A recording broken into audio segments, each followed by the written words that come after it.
Ich wünsche einen schönen guten Abend und wie angekündigt machen wir heute eine schöne kleine Runde Dark Souls Remastered.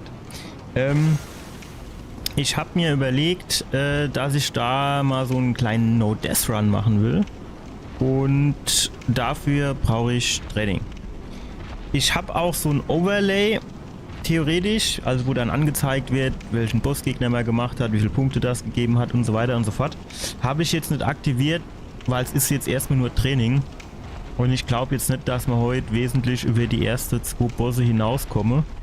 Das heißt, der erste, der ist jetzt hier quasi direkt im Tutorial-Gebiet oder vorm Tutorial-Gebiet, also jetzt jedenfalls relativ zeitnah. Und der zweite ist der, wo man immer vom Glockenturm runterspringt.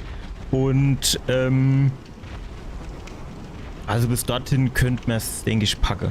Ich habe mir jetzt noch so ein Tool runtergeladen, Souls Speedrun Save Organizer, damit ich mir hoffentlich vor den einzelnen Bossgegnern quasi so Save Game speichern kann, um die mehrfach zu üben. Ja, also keine Ahnung, ob das funktioniert, das werden wir dann sehen. Aber jetzt gehen wir hier zuerst mal rein. Charakter habe ich jetzt erstmal schon angelegt. Und dann gucke mir mal, was passiert. Ich habe das ja schon mal gespielt. Ich weiß natürlich, ehrlich gesagt, nicht mehr so richtig gut, was da so alles abgeht. Genau, den Kollege hier. Ja. Keine Ahnung, wie man den machen müsse. Ich weiß es nicht, aber deswegen habe ich ja diesen Safe Game Organizer, damit ich warte mal. Das ist halt so dunkel. Kam da nicht irgendwie Kugel oder so oder irgendwie einer mit dem Pfeil und Bogen oder so? Nee, na gut, dann halt nicht. Ja,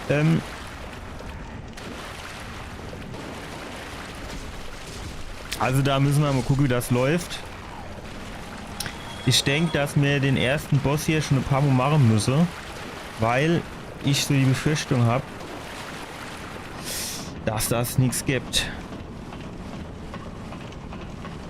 Zumindest nicht im ersten Versuch. Aber dafür ist das ja auch Training. Und nicht der Ranz.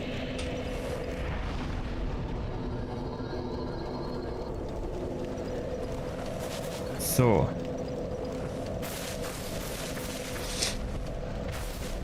Ich glaube, wenn man hier reingeht, dann kommt der schon direkt.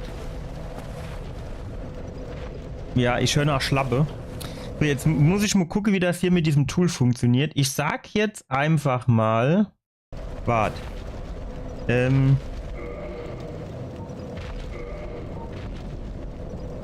Partie beenden.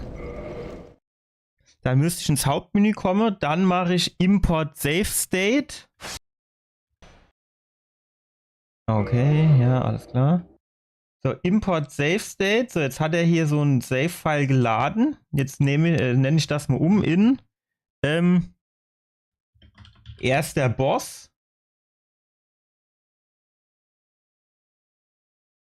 Und dann drücke ich auf Fortfahren. Jetzt bin ich echt mal gespannt, ob das funktioniert, ey. Schon lustig. Ja, also, ich hab jo... Ach nee, habe ich nicht. Das war ja gestern. Hä? Ich hab gedacht, ich glaube, der springt jetzt von oben runter oder so, ne? Ah jo.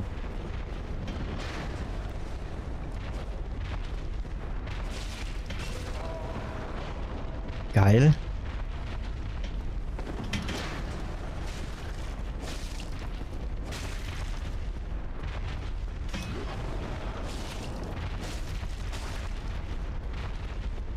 Also sagen wir mal so, das kann jetzt nicht so der Trick sein.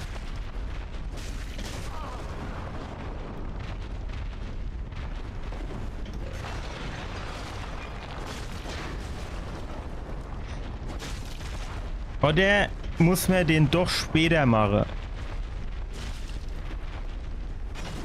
Ah, zu früh gerollt. Aber mich wundert es hier schon mal, dass ich K1-Hit bin.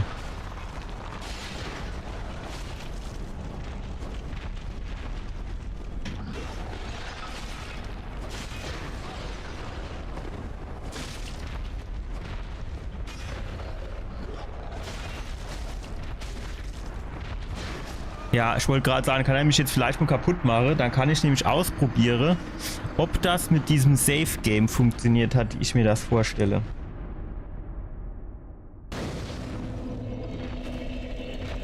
Ach so, ich starte direkt trotzdem wieder hier. Oder was?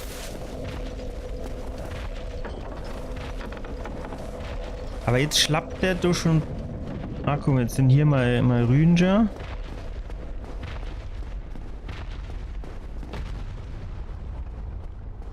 Jetzt könnte man dann theoretisch hier rein. So, und jetzt probiere ich das trotzdem mal aus. Partie beenden. Okay. Es kann auch sein, dass man dort erst später hin muss. Jetzt mache ich hier mal... okay. Save Game laden. Jetzt steht da, er hat geladen. Ja, scheint zu funktionieren. Das wäre doch schon mal geil, oder?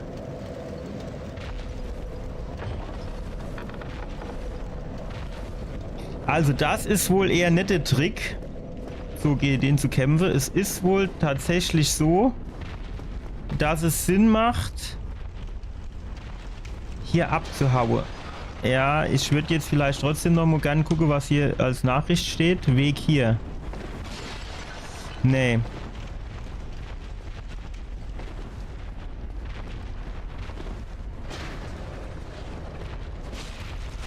Dass er vielleicht auf irgendwelche Dinge draufhaut, die explodieren und dann nimmt er mehr Schade oder sowas, ne? Aber so ist das hier jetzt, glaube ich, nicht.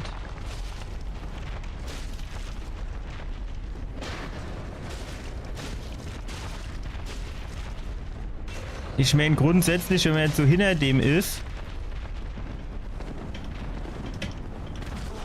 Ja, hat er Helium in seinem Arsch oder warum kann der fliehen? Warum bin ich jetzt hier ingeklemmt? Wow. Seh nix. Seh nix. Aua. Aber ich kann mir jetzt nicht vorstellen, dass man den quasi so mit diesem komischen abgebrochenen Schwert machen muss.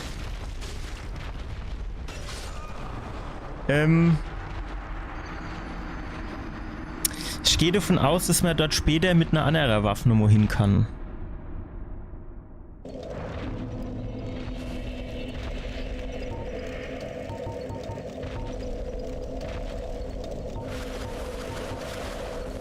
Weil das ist die einzige Waffe, die wir haben. Und wir haben unterwegs keine gefunden.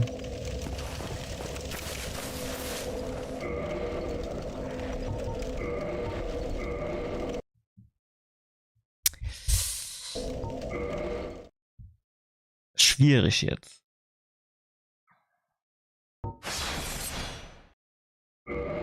Also wir gehen jetzt nur weiter. Und gucken mal, ob man dort vielleicht später noch mal hin kann. Weil ich kann mir echt nicht vorstellen, dass man den jetzt hier mit diesem abgebrochenen Schwert, da ist man ja eine halbe Stunde beschäftigt, ne?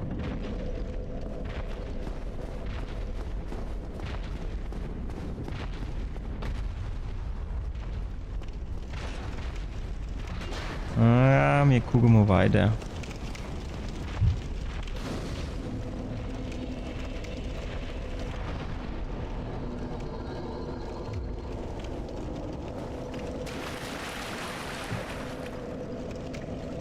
Wo ist hier Schild?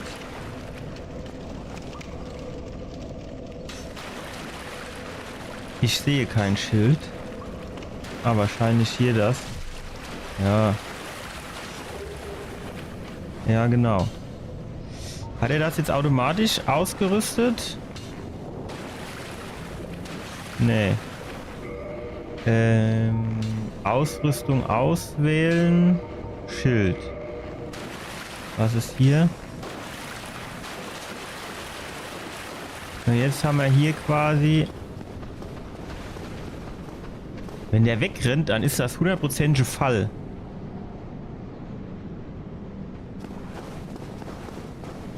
Ja, da müssen wir mal aufpassen jetzt.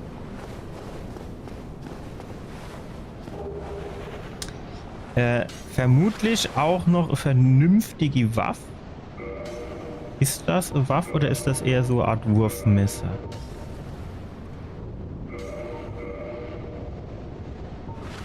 So. Was ist das hier?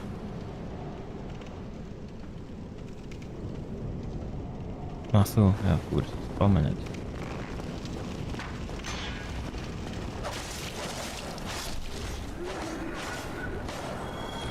Geht relativ schnell von der Hand, das Messer, muss man sagen.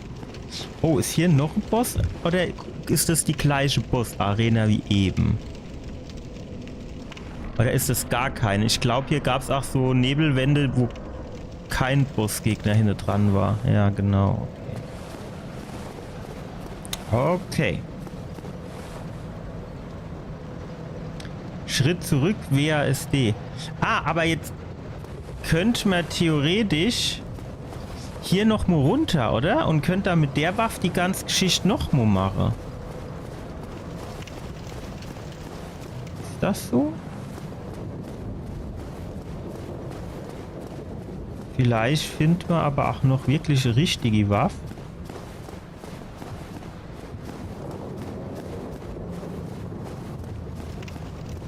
Das habe ich eben gar nicht zu Ende erzählt. Und zwar, gestern war ich Tennis spiele. Bin ich natürlich einwandfrei umgeknickt.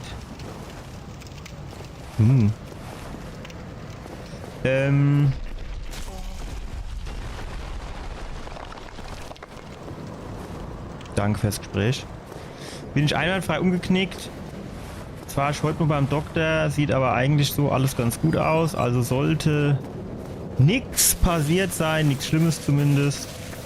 Dann habe ich den noch gefragt, weil ich schon länger Zeit nur so ein bisschen mit Achillessehnenprobleme hat. Da ist er jetzt aber nicht so richtig drauf eingegangen. Deswegen keine Ahnung. Ja. Wenn nicht, soll ich halt noch mal kommen. So. Kommt denn nur... Ah, warte, die Kugel, die hat hier irgendwie was kaputt gemacht. Und dann war hier so Kollege. Guten Tag. Thank goodness, I'm done for. I'll die soon. I wish to ask something of you. You and I, we're both undead.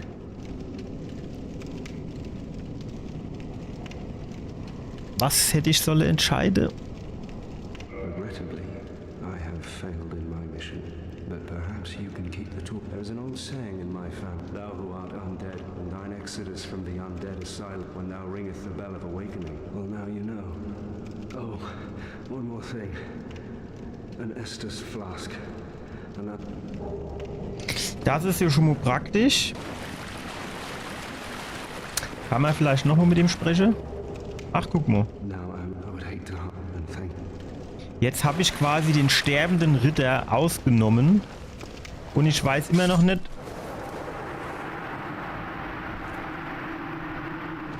Liegt da jetzt noch mal was dort unten? Ne, hat nichts mehr hinterlassen. Okay. Wir springen gleich mal dort runter und gucken mal.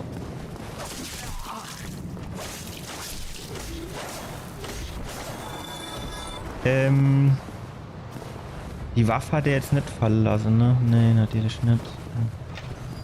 Ach, guck, das ist der Schlüssel hier. Denkt ihr, man kann dort vorne hier quasi runterspringen? Ja gut, es bringt mir nichts, ne? Weil die Tür hier verschlossen ist. Also ich muss quasi zuerst irgendwie auf die andere Seite von der Tür, bevor ich dort irgendwie runterspringen kann. Okay.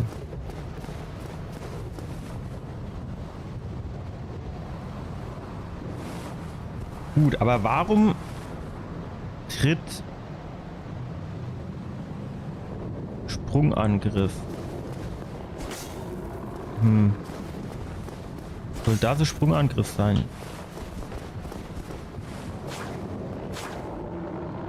Naja gut, das müssen wir gleich mal ausprobieren.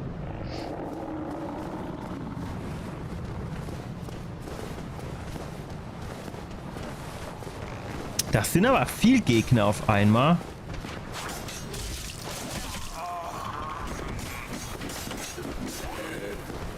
Wenn ich ehrlich bin, finde ich das mit dem Schild aber eigentlich gar nicht so verkehrt.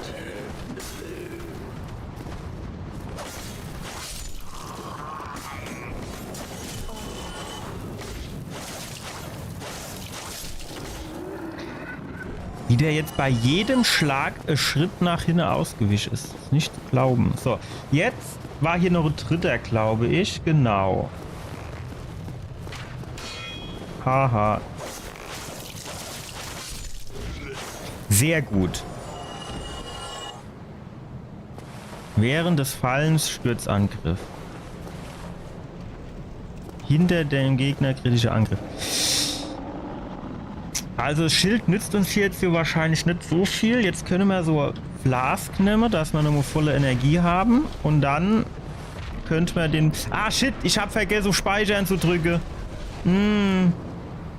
Naja, gut, ist nicht so schlimm. Ich würde ihn gern anvisieren, wenn ich ehrlich bin. Oh, geil. Das hat dir richtig viel Schade gemacht, ne?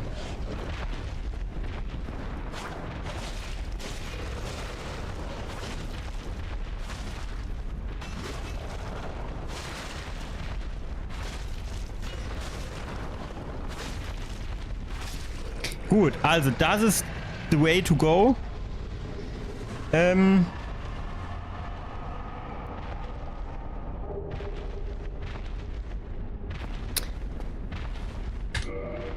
Jetzt will ich mir aber trotzdem hier ein Safe Game anlegen. Das heißt, ich gehe jetzt nochmal raus, lade das, mache diese Passage nochmal und speichere dann nochmal direkt vor diesem Boss ab.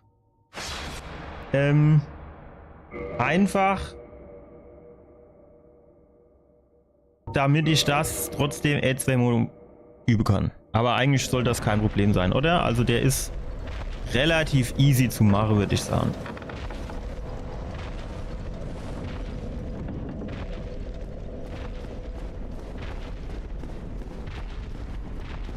Renne gibt es hier, glaube ich, nicht, oder? Rolle. Ah, doch, irgendwie Leertaste gedrückt halte, glaube ich. Ja, dann läuft er ein bisschen schneller.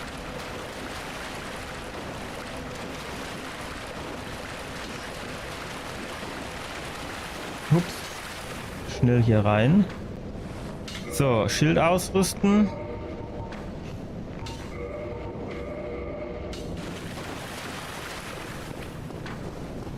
Boom. Ja, hau nur ab. Das wird ja nicht viel bringen.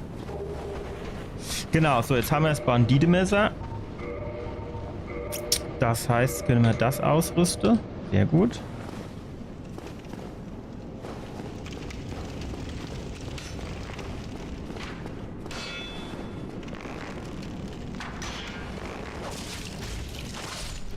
Sehr gut.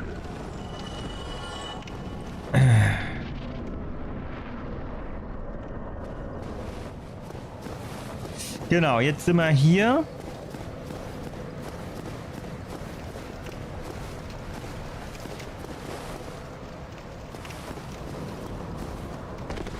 Der hat keinen Bock, das Ding jetzt hier runter zu schicken, ne? Wie dumm kann man sein? So, jetzt ist hier die Wand kaputt. Da holen wir uns nochmal von dem Kollegen hier der ganze Kram. Bla bla bla. Jawohl, ich bitte darum. Estus Flasks. Sehr gut. So, jetzt war hier oben irgendeiner. Sehr stark. So, jetzt machen wir hier auf. Ach so, hat er uns nicht wohl irgendwie so Schlüssel geben? Ich glaube, ich muss noch mal mit dem sprechen, ne? Oder so.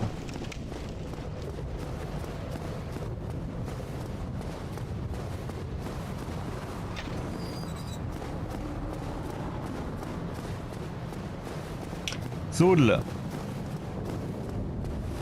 Jetzt waren hier die drei. Ups.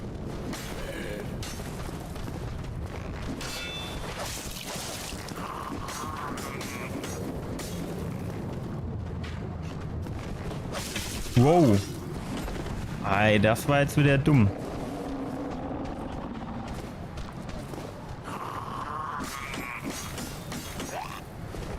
Jetzt bin ich dran. Also Ebe lief die ganze Geschichte geschmeidiger, wenn ich ehrlich bin.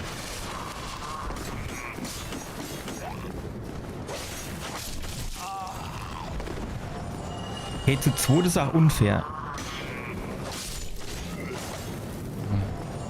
Das hätten wir bestimmt auch früher haben können. Naja. Gut, jetzt war noch einer um die Ecke. Das war, glaube ich, ein Bogenmensch.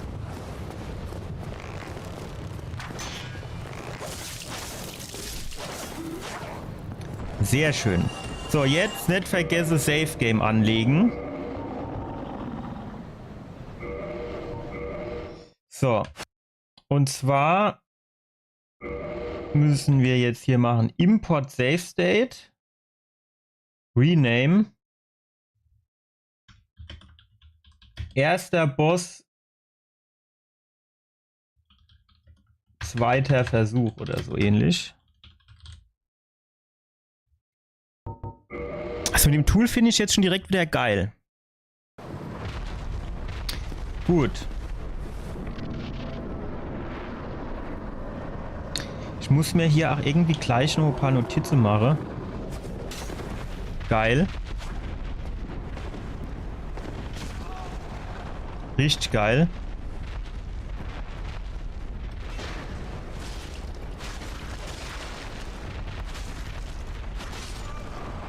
Stark. Also man sieht, das ist jetzt gar nicht so einfach, den vernünftig. Also ich weiß jetzt zum Beispiel nicht, warum der Sprungangriff nicht getroffen hat.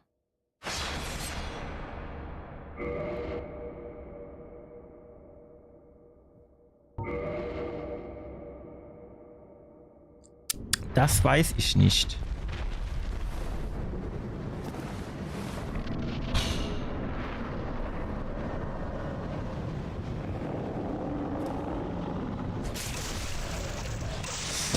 Ich glaube, ich habe entweder zu früh oder zu spät auf Angreifen gedrückt. Ich denke immer, ich stehe hinter dem, aber dann macht er so ganz komische Bewegungen.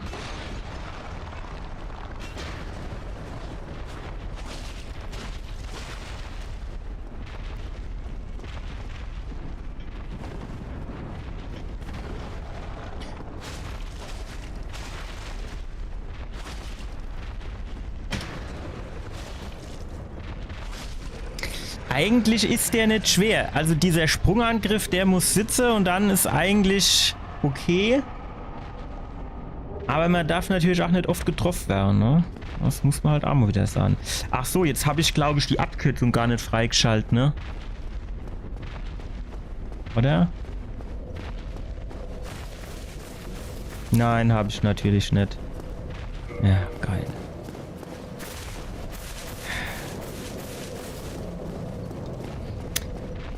Aber gut, die Seitentür ist offen, das heißt, jetzt nicht so dramatisch. Jetzt laufen wir halt hier nochmal durch den Tunnel und dann sind wir wieder da, wo wir hin müssen.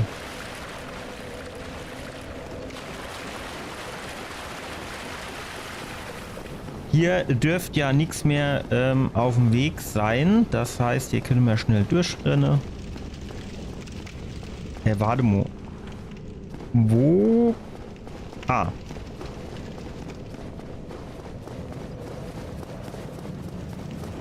Hier ist quasi, genau. So, und jetzt können wir uns hier nochmal hinhocken. Gut, also das müsste eigentlich machbar sein.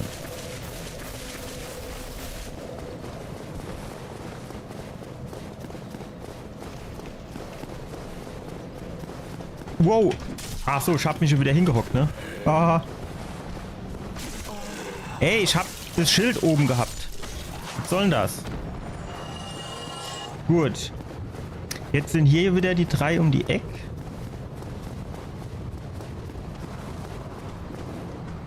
Wow.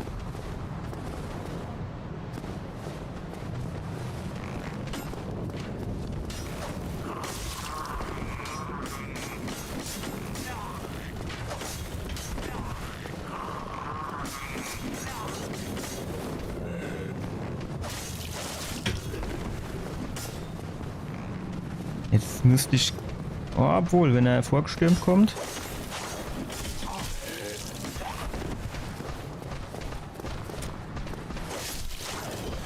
So, das ist doch schon mal gut. Jetzt sicher, jetzt sicher.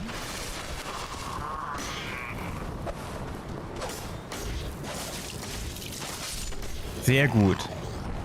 Also schlecht ist, dass wir Estus Flask verbraucht haben, aber gut ist, dass wir den auf jeden Fall gepackt haben.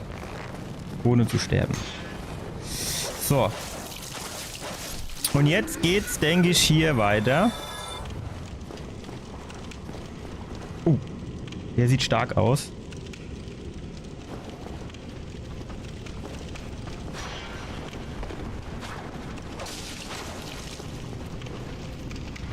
Sehr gut. Backsteps immer geil.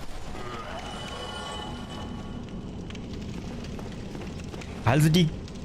Warum?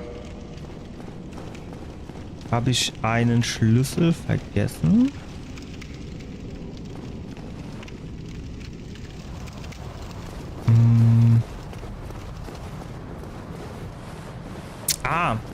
Dort war ja auch noch so ein Tor, ne? Also wahrscheinlich kann man das jetzt aufmachen, nachdem er den Boss geklatscht hat.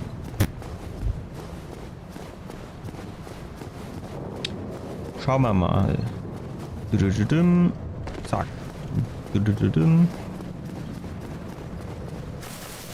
Ich meine, da wäre auch ein Tor gewesen. Genau, wahrscheinlich können wir das jetzt aufmachen. Schätze ich mal.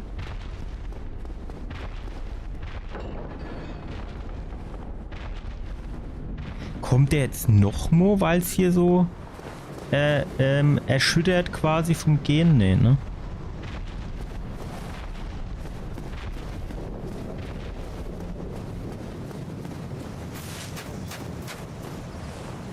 So, und hier war jetzt, glaube ich, schon die Stelle, an der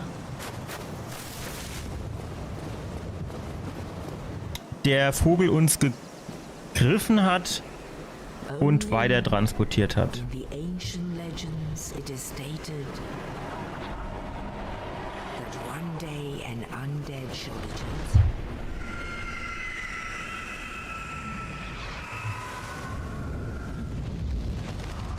to leave the undead asylum in pilgrimage to the land of the ancient lords. Lordran.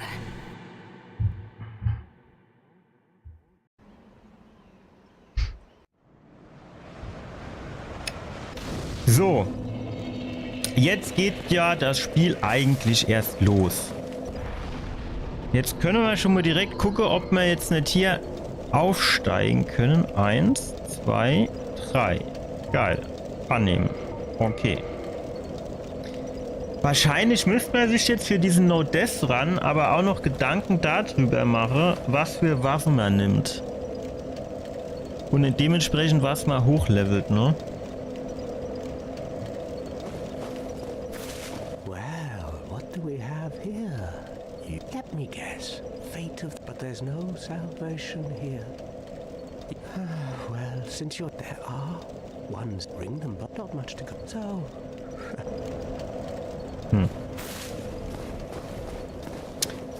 So. Genau, hier unten war hier irgendwie so eine Art Händler. Okay, da können wir noch nichts machen. Das ist jetzt nicht so dramatisch. So, und hier kommt, glaube ich, auch noch irgendwann so ein Händler hin. Aber weiter geht's jetzt. Und das ist auch eine sehr trickreiche Passage, weil man dort in die Todfalle kann. Ist quasi hier hoch.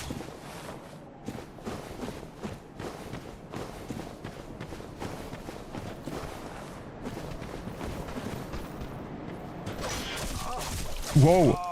Alter. Normo.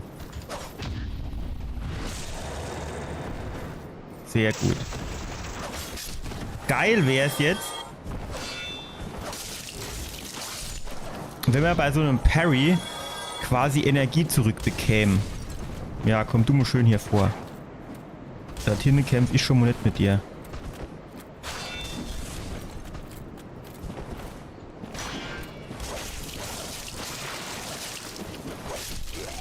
Gut. Das Parry hat natürlich wieder hervorragend funktioniert. Wow. Das war gefährlich.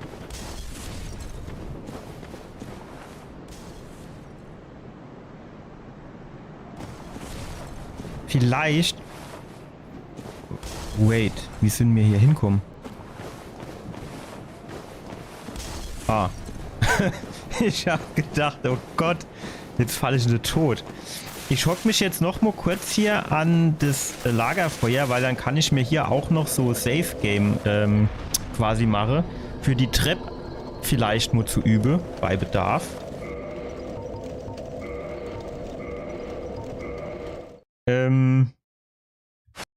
Das wäre schon auch, glaube ich, relativ wichtig. Wie nennen wir das? Wie heißt der Turm? Feuerschrein? Nee. Naja. Muss ich irgendwann wohl noch umbenennen. So, Vortreppe.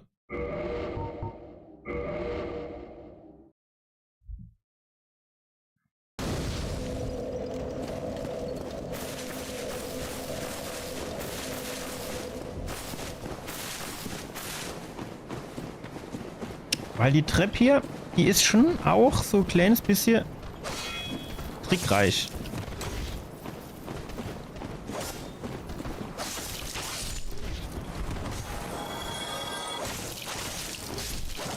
Nett ist, dass die scheinbar so ein bisschen gestunt wäre, wenn man die an... wow! Ja, genau, das ist so der Punkt. Stark. Gut. Vielleicht müsste man sich überlegen, ob man den hier quasi zuerst macht.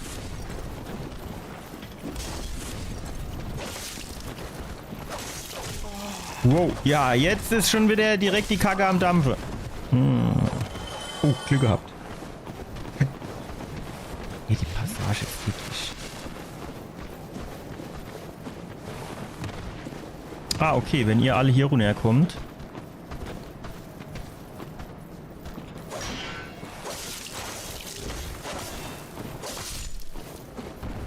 Schön, dass ich so ein bisschen nacheinander erst zuhaue. Also die Passage hier, die ist natürlich tatsächlich potenziell todbringend. War hier noch was? Nee, so.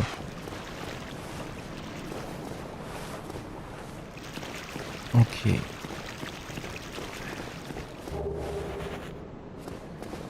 Okay. Jetzt weiß ich nicht mehr, war hier hinten ein Rad? Ja, ne? Oder? Ja, da ist ein Rad. Packt man die?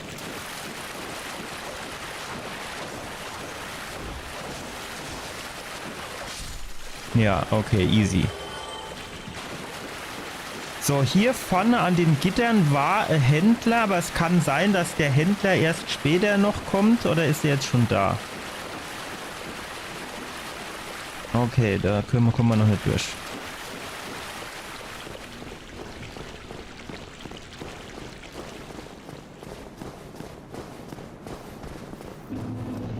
Wow. Der war aber extrem unentspannt gerade, ne?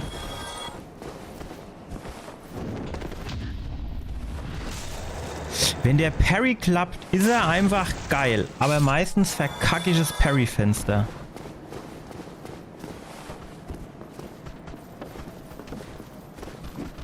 Wow, damit habe ich nicht gerechnet. Ist hier noch einer drin? Ja. Ist er. Nett gepackt. Okay. So. Hier ist sonst erstmal nichts mehr.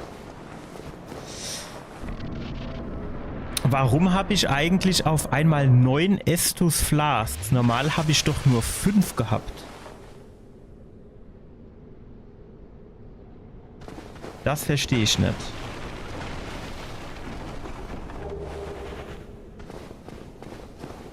Weil 9 ist wohl ein bisschen viel für diesen aktuellen Stand. Oder ist das irgendwie ein Problem mit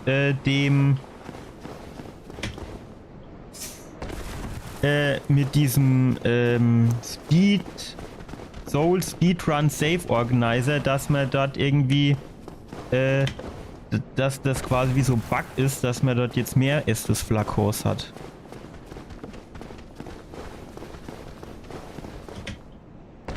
packe.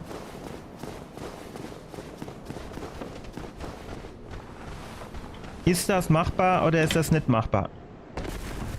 Er glitscht genau an der Kante immer runter.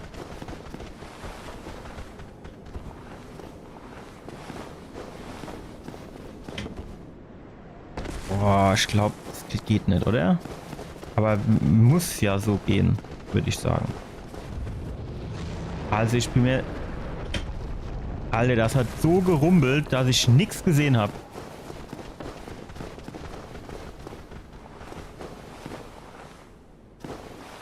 Was war denn das? Ja. Das wäre quasi so der Punkt, an dem man abspringen müsste. Aber den jetzt zu treffen, ne? Ah! War das hier in dem Spiel auch so, dass wenn man jetzt hier quasi alles ablegt, man schneller ist?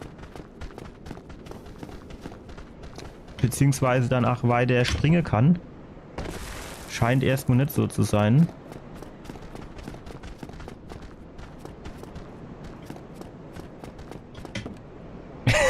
Das Springen in dem Spiel ist so scheiße.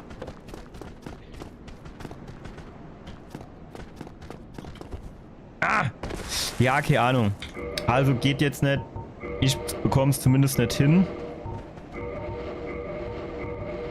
Was ich aber gleich tatsächlich machen könnte, ich könnte hier mal ein Safe Game anlegen, beziehungsweise auch, komm, das ist hier direkt dort um die Ecke.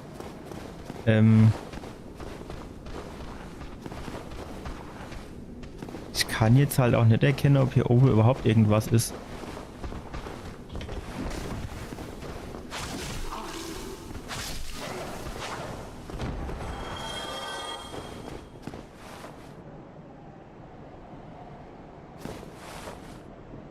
Okay. Also jetzt theoretisch könnte ich doch wahrscheinlich hier runterspringen. Nur die Frage ist, wo komme ich dann raus? Das sieht nämlich nicht so aus, als würde ich dorthin wollen. Nee, wir gehen zuerst mal hier oben weiter. Das ist ja quasi der intendierte Weg zum nächsten Leuchtfeuer.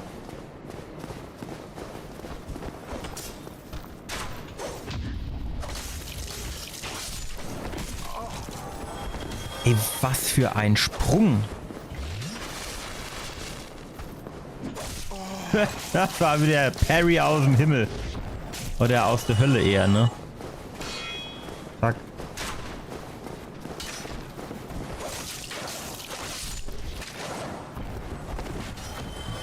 So, kann man die aufmachen? Ja, geil. Ist hier was? Ja. Holzschild. Warte, hier kann man die Treppe hoch.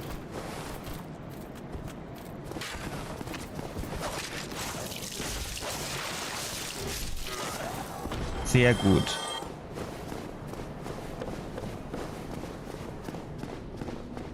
So, Leuchtfeuer. Und hier sollte man auf jeden Fall noch mal Safe Game machen, weil das ist auch sehr beliebt, die Stelle zum Sterben.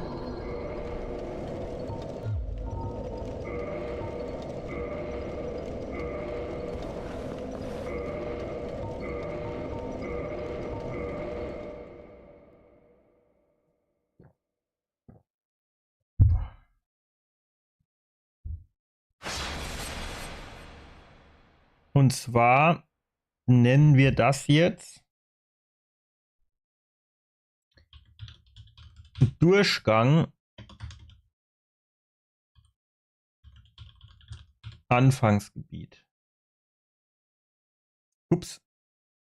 Jetzt habe ich hier Ordner angelegt. Das wollte ich eigentlich nicht.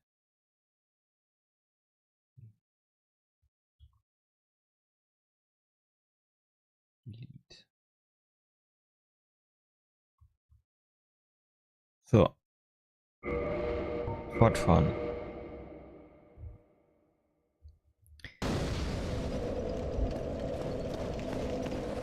Also ich finde, bisher hat es eigentlich ganz gut geklappt. So, jetzt müssen wir nur hier aufpassen, weil jetzt sind ja die ganzen Gegner wieder da.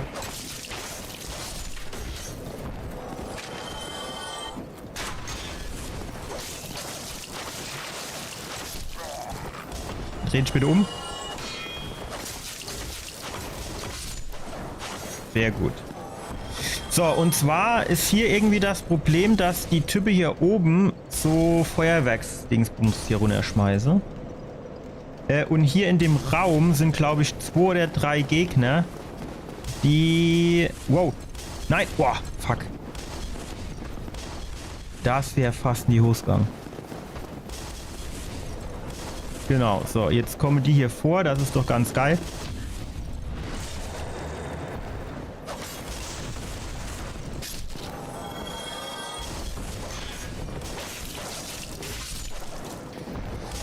Okay. Alter, wie weit schmeißt der bitte?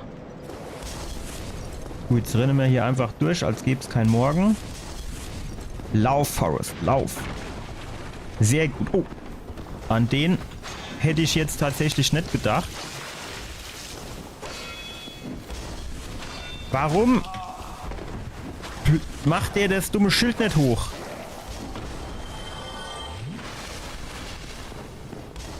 Ist das jetzt normal, dass ich hier schon 8 oder 9 Estus Flakos habe? Ich bezweifle es irgendwie. Das ist komisch.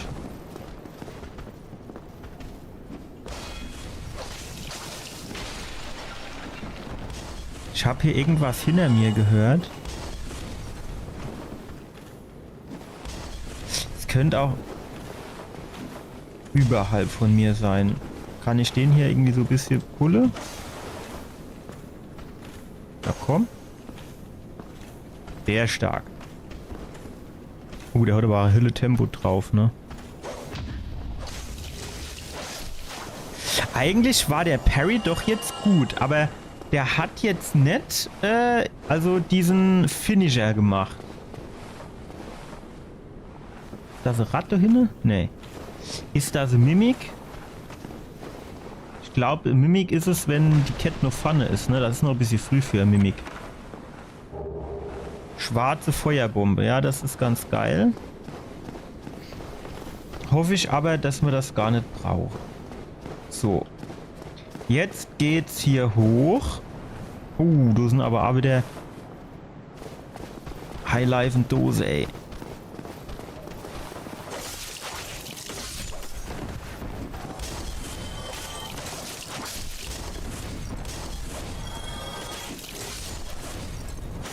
Sehr gut. Das lief doch nur viel, viel besser als befürchtet. So, was geht jetzt hier oben ab?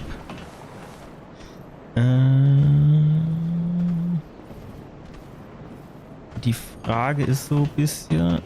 Ah, gut, okay, hier kann ich entlang laben. Nein! Oh, fuck. Das ist aber eine sehr, sehr dumme Stelle.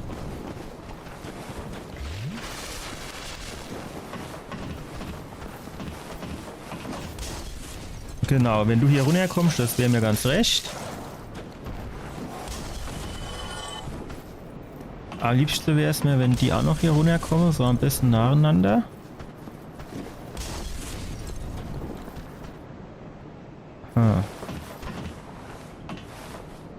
Den Gefallen machen es mir nicht.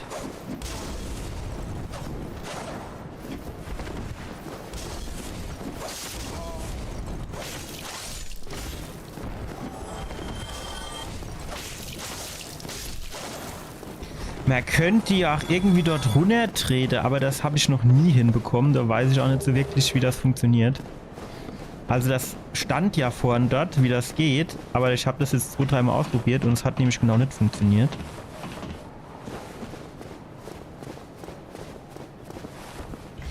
So, also hier sind wir durch. Tür öffnen. Sehr schön.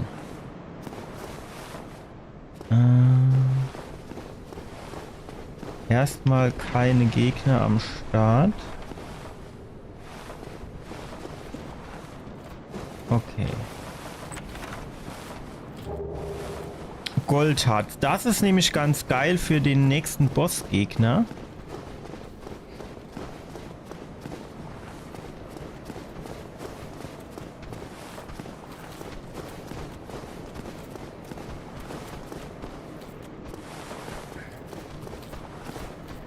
Komm noch ein bisschen, wenn es geht.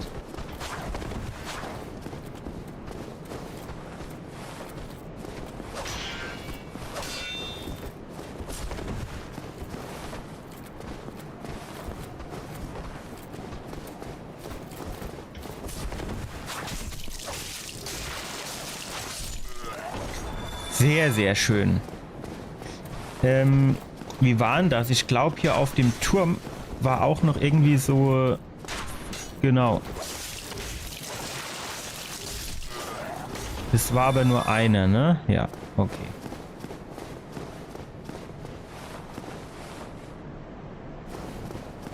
Jetzt. Okay, das ist ein K. Lancelot-Kollege. Stark. Den bräuchten wir öfters.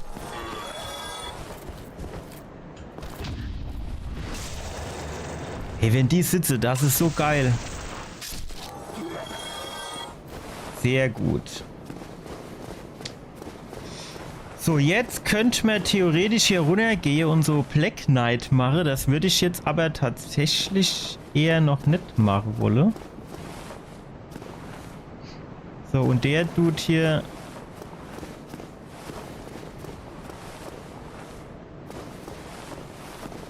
Ey.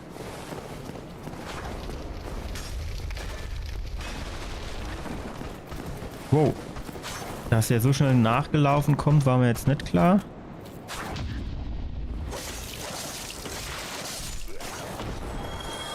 Gut.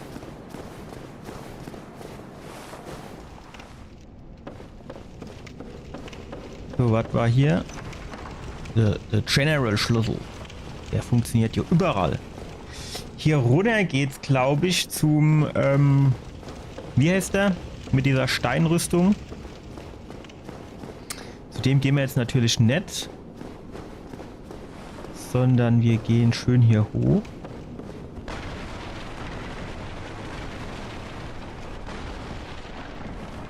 Okay.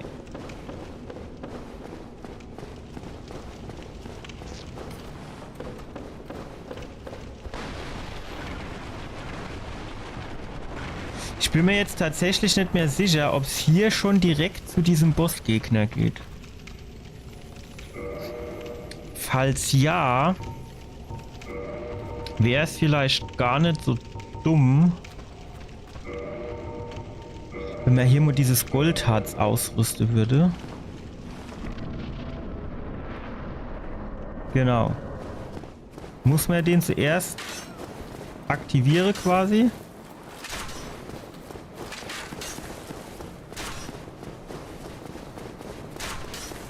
Boah, ich trau mich nicht.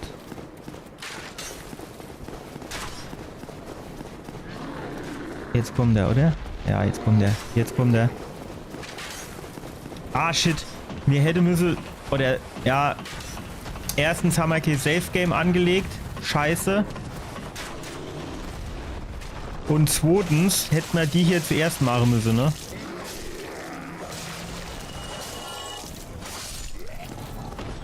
So, steht er jetzt hier unten? Wow, nee, er steht oben.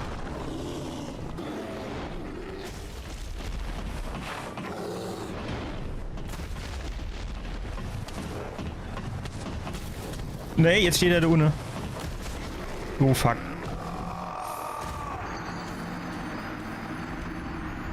Tja, wir haben hier Safe Game angelegt, ne? Gut, ist jetzt aber auch nicht so schlimm. Ich renne jetzt hier mal durch und guck mal, ob das funktioniert.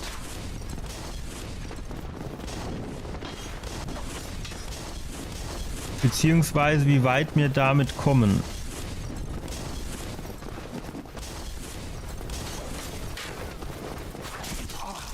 Ja. Sehr gut.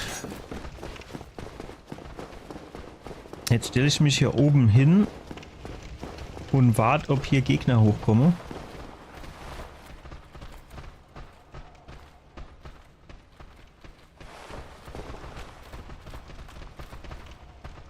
Ich höre was Tippele, ja. So, die klatschen wir jetzt zuerst.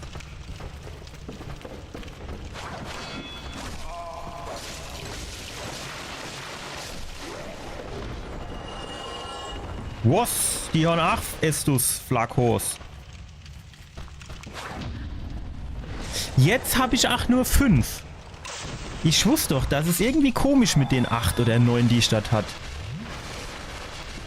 So, jetzt mache ich hier ein Safe Game. Und das ist jetzt der zweite Boss. Es wäre irgendwie mal sinnvoll, wenn man wüsste, wie die Bosse heißen. Zweiter Boss. Speichern. Fortfahren.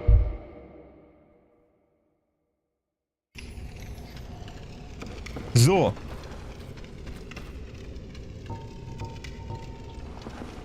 Auf ein neues. Jetzt machen wir nämlich nicht wieder der gleiche Fehler. Jetzt klatschen wir zuerst oben die 2 weg.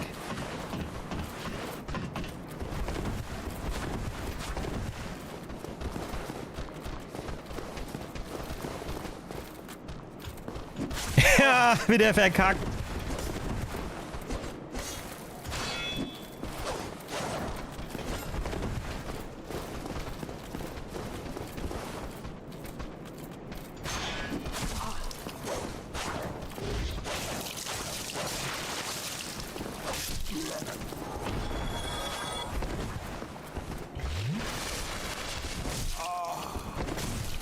Alter, wie kann man so schlecht sein, ey?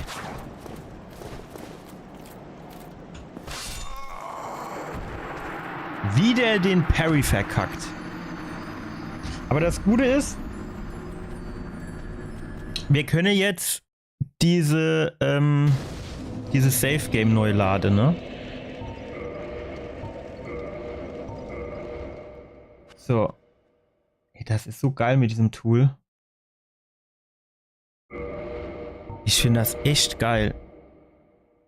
Also zum Trainieren, zum Üben hier, die Bossgegner und so, ist echt geil.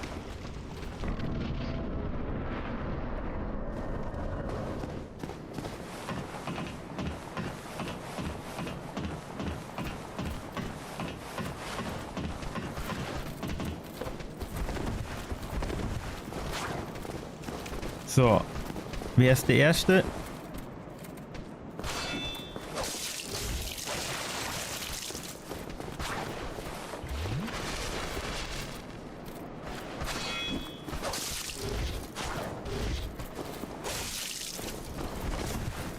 Stark, schön synchron gehauen.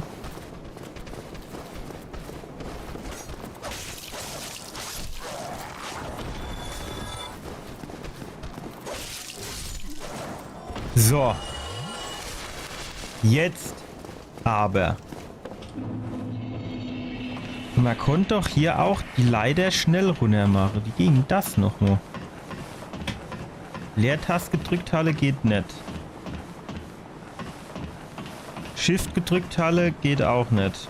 Dann keine Ahnung.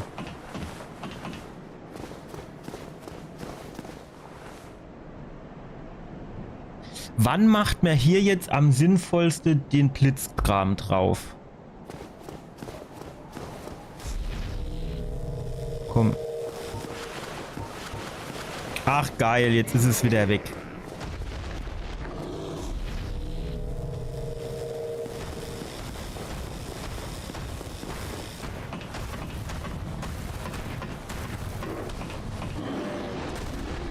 Schnell hoch. Geil.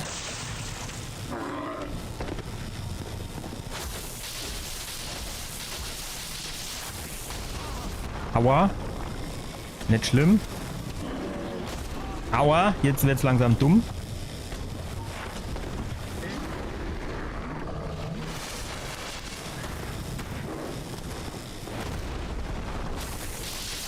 Tschüss. Gut. Sehr schön.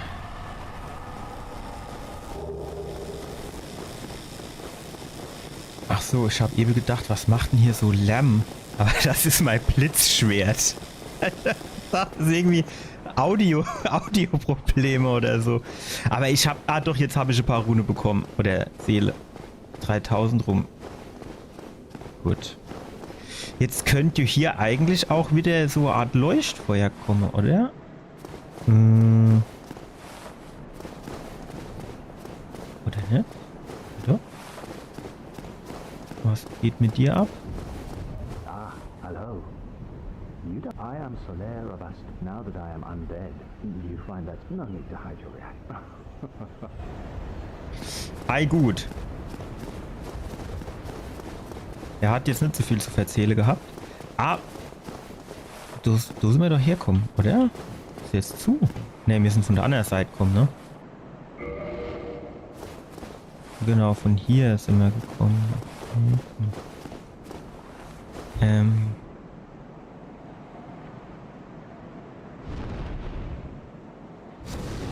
Wow!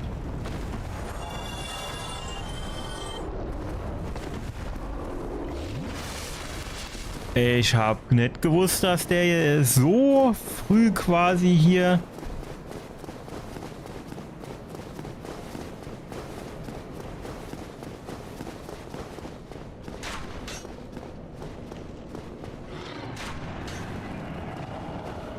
Ah, warte, genau. Hier konnte man, glaube ich, einen Shortcut freischalten oder sowas.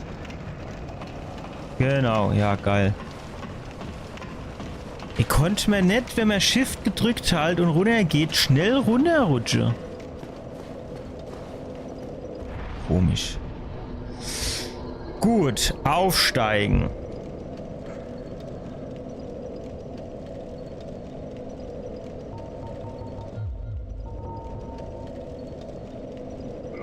Wir packen zuerst mal alles, was geht, in Vitalität. Haben wir hier jetzt noch irgendwas?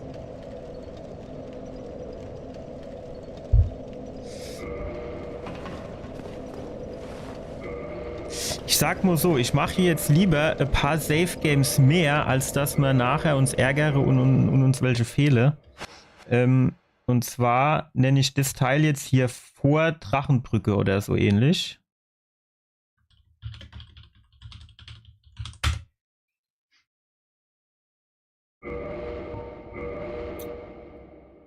Weil ich würde jetzt gern noch gucken. Und zwar... Geh mal kurz aus dem Weg. Ne, du auch. Ich glaube, hier unten war das irgendwo. Ne, auch nicht. Wo war das? War das hier? Ja. Ah.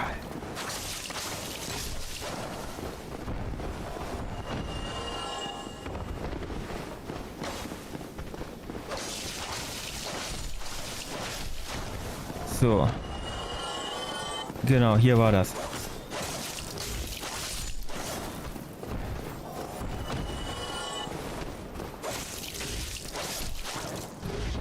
Weil mich hat noch interessiert, wo es jetzt hier quasi hingeht. So, hier gibt es eine große Seele und dann muss man aber hier weiter runter.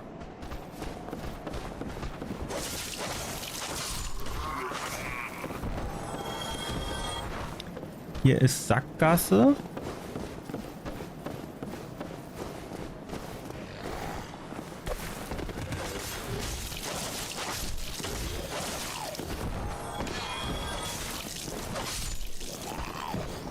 Wow, wo kommt denn der her?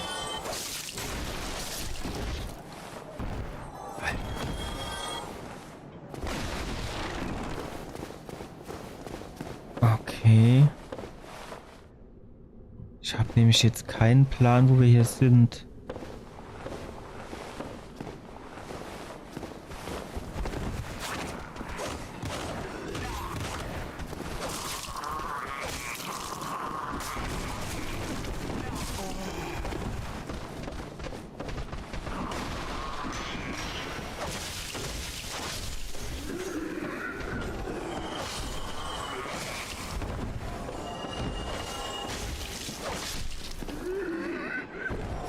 Okay.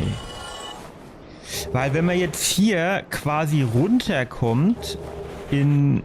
Also das ist hier noch so komisches Gebiet, dann wäre das kacke. Wenn man natürlich hier wieder hochkommt, dann könnte man den Umweg ja theoretisch machen, ne?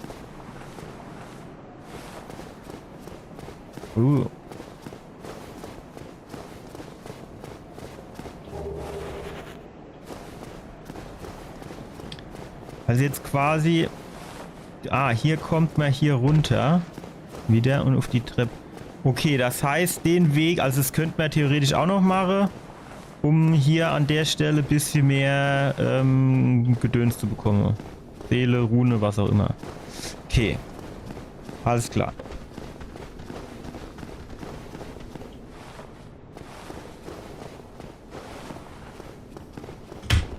Ah!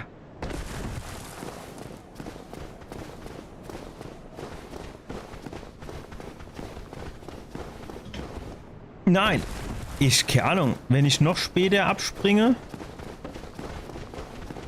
funktioniert die ganze Geschichte ja auch nicht. Ja. Nee, komm. Da habe ich keinen Nerv dafür.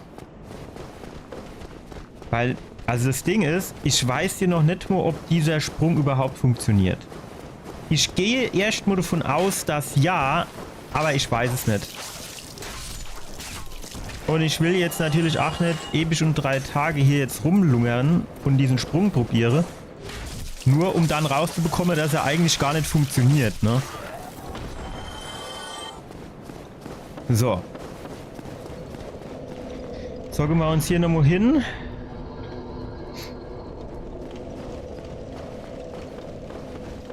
Nee.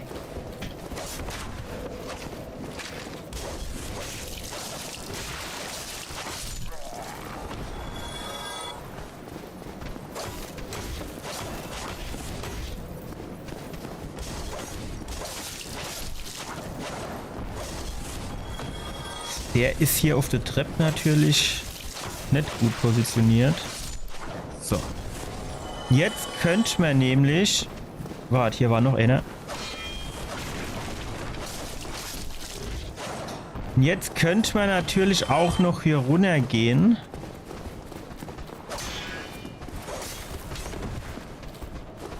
Wenn wir das auf die Reihe bekommen. Nee, bekommen wir nicht.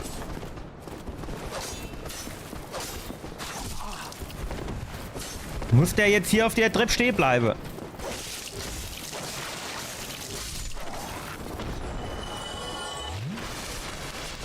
Weil dort unten war irgendwie ein Händler.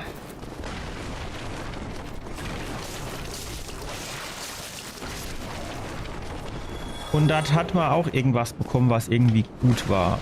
Oder sinnvoll war oder so ähnlich. Ich weiß nur nicht mehr so genau was. Hier war so einer hinten dran versteckelt, genau.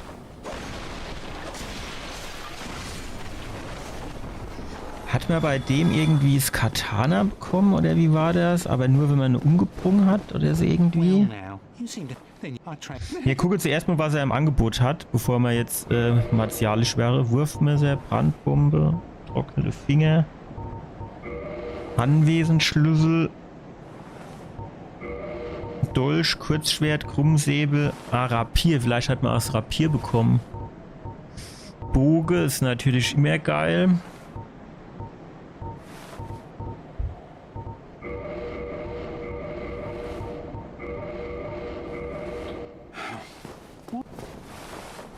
Ich will mir jetzt hier erstmal nichts verbauen, deswegen mache ich dann hier Ammo Safe Game und dann probiere ich den mal umzubringen und mal gucke, was der droppt. Weil ich glaube, der hat jetzt nichts verkauft, was man unbedingt gebraucht hat. Und wenn man ihn umgebracht hat, hat man aber ganz gutes Item bekommen, um quasi dann entsprechend weiter zu spielen.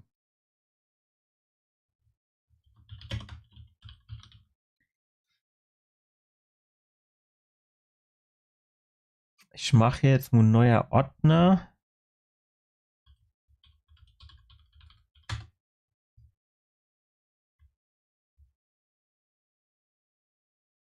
Also muss ich die jetzt wirklich alle einzeln hier reinziehen oder was?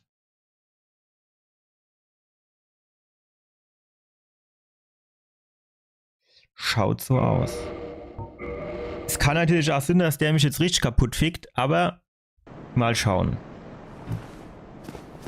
Am geilsten ist es natürlich wahrscheinlich, wenn wir schön von hinten dran gehen an die Geschichte. Gone mad, have you? I'll teach you, you lousy rat. Why me? Little Julia. So, Anwesensschlüssel, bla bla bla. Und das Uchi-Katana bekommen wir dann. Weil das ist ja eigentlich gar nicht so verkehrt. Sieht man hier, ob man irgendwelche Sachen braucht, um das führen zu können?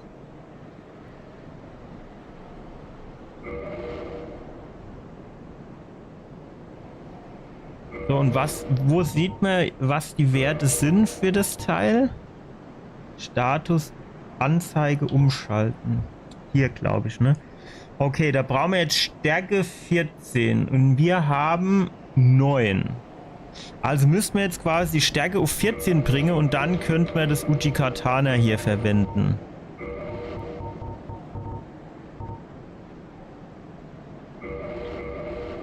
Okay.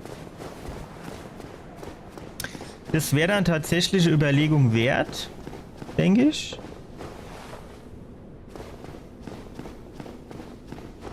Wow, was geht denn hier ab?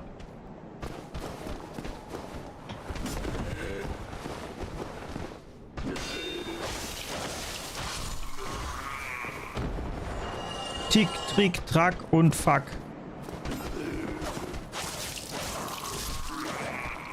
Wie das in einem Film gesagt wurde. Weiß jemand, wie der Film heißt?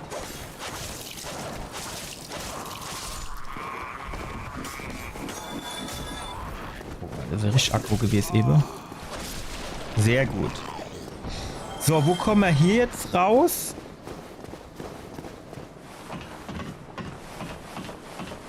Ich frage mich, ob ich mir da auch wieder so kleine Karte aus dem Block malen muss, damit ich die ganze Wege raff.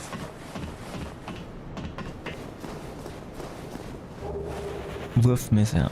Okay. Ah! Warte mal, jetzt könnten wir vielleicht... Ja, ne? Genau das ist das nämlich.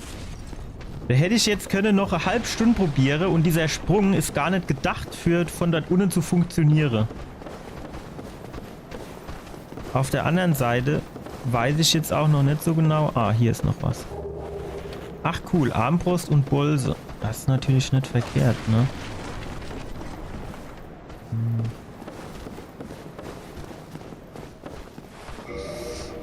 Können wir die Armbrust eigentlich schon theoretisch ausrüsten oder wie ist das? Anzeige umschalten. Nee, also da brauchen wir Stärke 10, das geht also auch nicht. Wäre dann höchstens die Überlegung, ob man quasi statt 18 Vitalität zu machen, dass man eine E-Stufe spart, für Stärke 10 zu machen.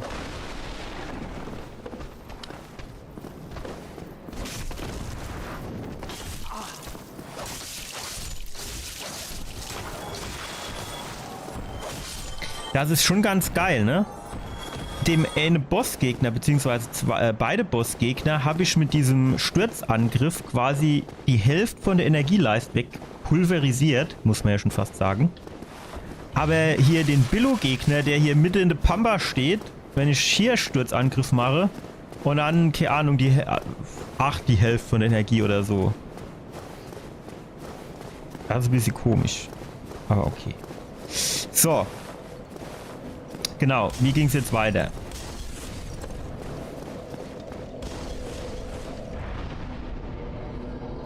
Man muss Stärke auf 10.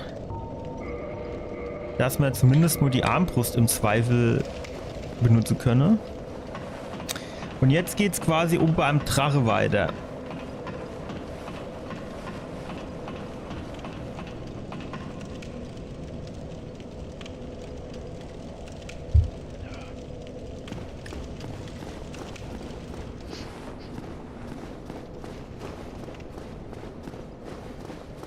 Beziehungsweise hier.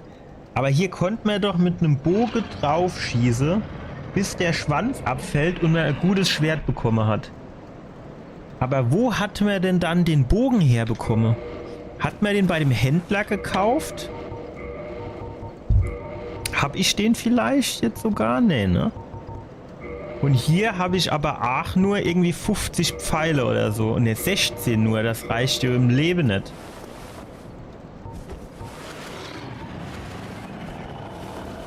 Oh, ne. Hä? Konnte man doch nicht nur Ziele? Oder kann man nur im Bogen ziele?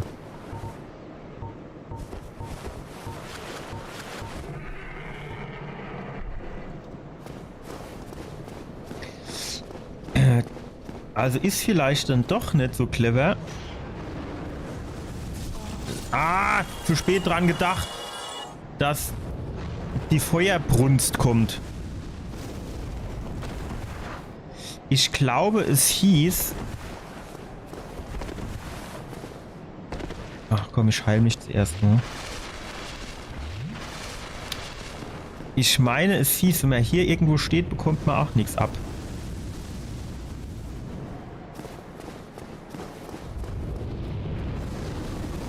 Das packt man nicht, ne?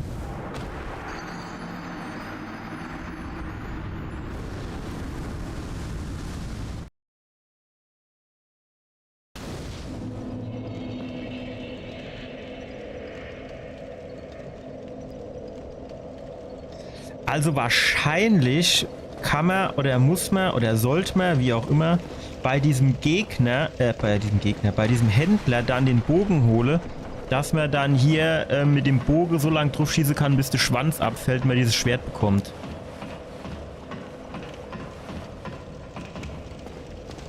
Naja, gut. Warte mal. Geht's denn eigentlich hier lang? Ah. Hier geht's zum Drache. Oh, das. Alter, das sind hier noch welche.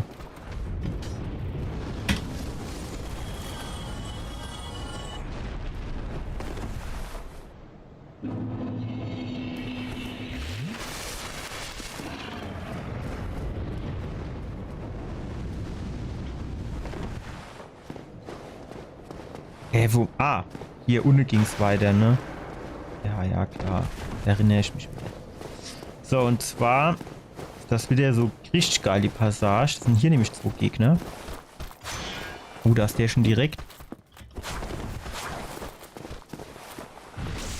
Backstep und Parry ist einfach göttlich. Wenn man es hinbekommt. Guck. Ah, jo, durch die Wand gehauen. Kommt der so ein bisschen um die Ecke vielleicht, dass ich nicht so exponiert am Abhang, am Abgrund stehe.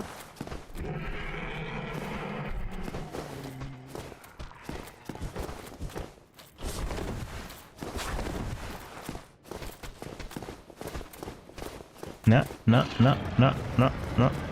Bleib stehen.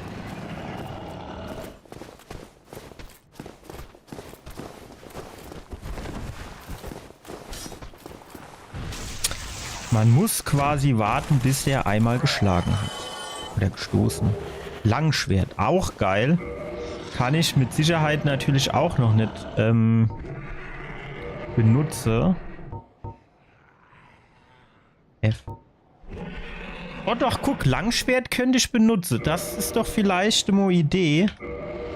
Das macht dir mit Sicherheit mehr Schade als dieses Messerchen hier.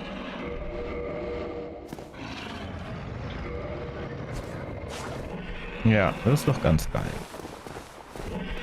So, und hier war jetzt, glaube ich, so ein bisschen das Problem, die Ratte-Power. Und nicht nur die Ratte, sondern dass dieses fucking Schwert auch in einer Tour gehe die Mauer haut.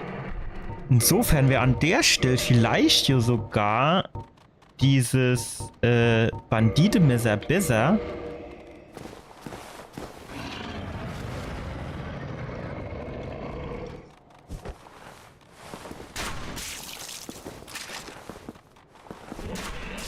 Aha. Wo kommt das jetzt tatsächlich hierher?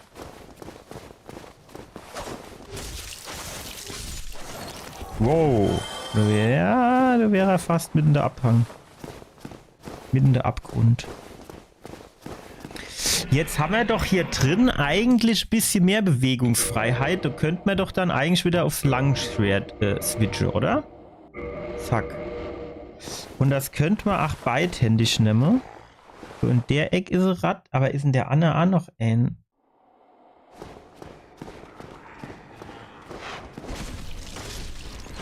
Ja, easy. So.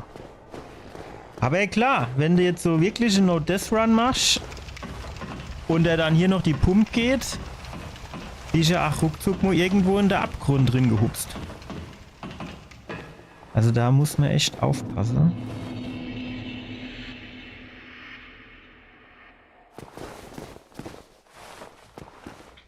So, hier mache ich auch nur Safe Game. Und zwar könnte man hier Joatna anlegen.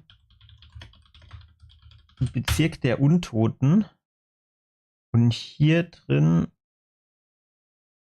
können wir dann hin.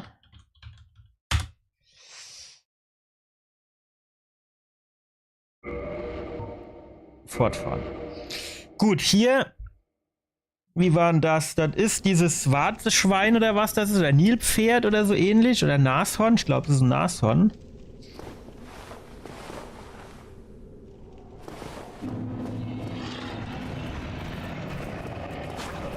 Wow, das ist wichtig.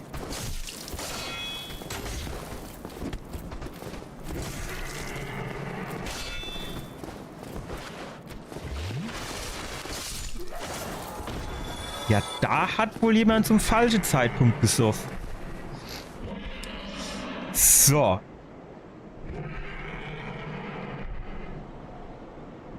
Ist die Frage, man konnte hier jetzt so rein... Warte mal. So. Bevor wir jetzt hier reinlaufen, gucken wir mal, wo es hier hingeht. Vielleicht nehmen wir mal das Blech hier, das Schild in die Hand.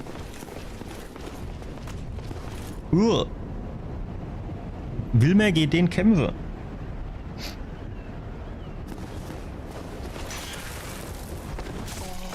Boah, Alter. Wir trinken mal was.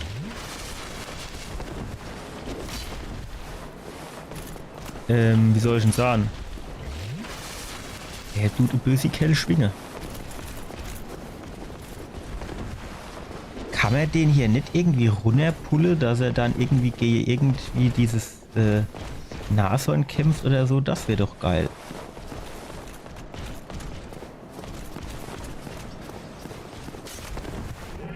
So, die Frage ist, kann ich den parryen?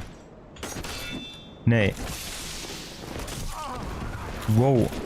Also, wie soll ich denn sagen? Geht den kämpfen ist scheiße.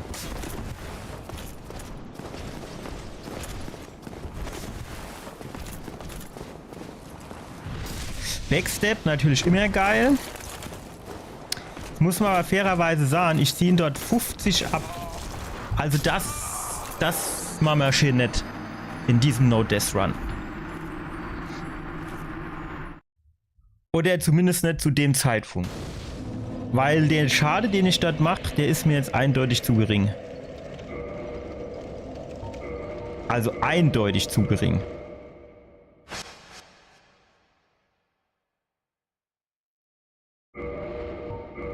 Das machen wir nicht. Auf gar keinen Fall.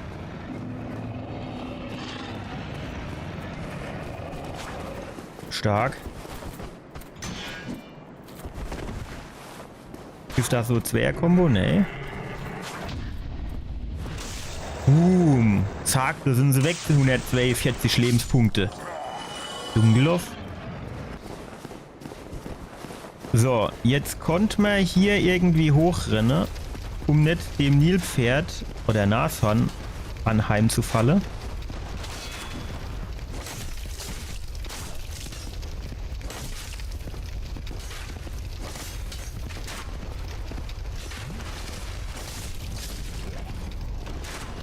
So, jetzt wäre der nächste hier am Start. habe halt ein bisschen Schiss, dass vielleicht jemand von hinten kommt, ne?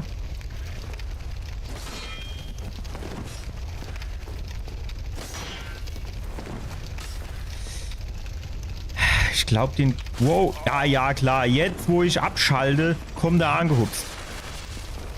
Komm, wir gehen uns zuerst hier hoch.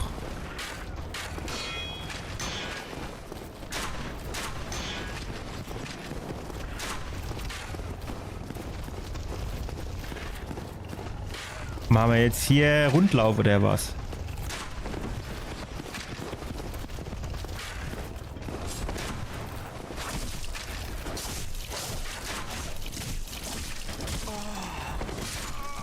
Dumme Stelle.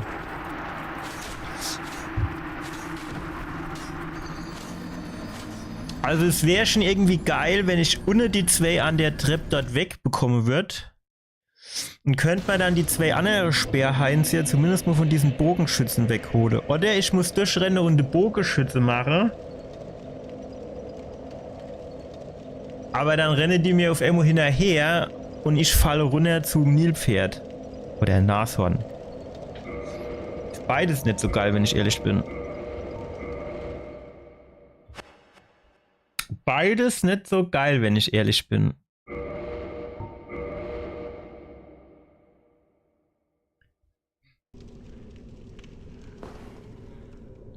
Beides nicht so geil. Ey, wenn der sitzt, das ist so geil. Ey, da macht's richtig Spaß. Oh, der Backstep ist auch geil.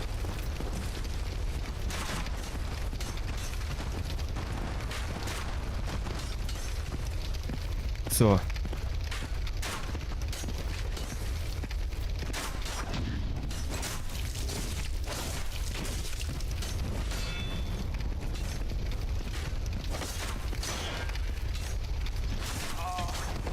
Ach, wenn die Ausdauer aufgebraucht ist, ist jedes Mal scheiße.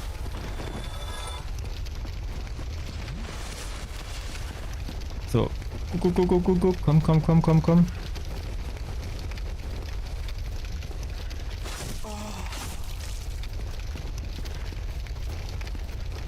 Ich wäre gern hinter den gesprungen.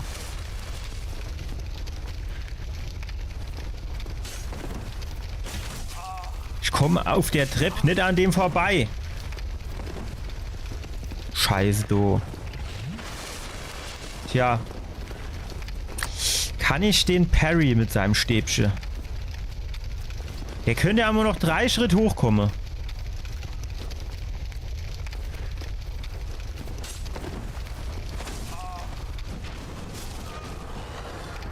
Wie bekomme ich den dann dort weg?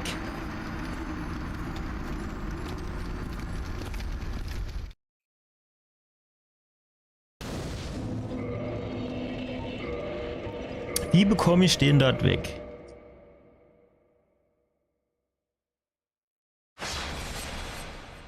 Wie bekomme ich den dort weg?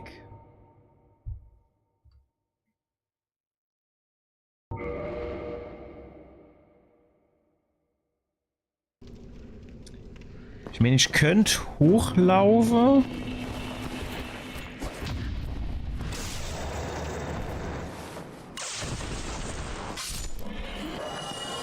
Dann habe ich aber oben 3 Stück plus die Bogenschütze. Das ist halt auch, das fühlt sich halt auch nicht geil an.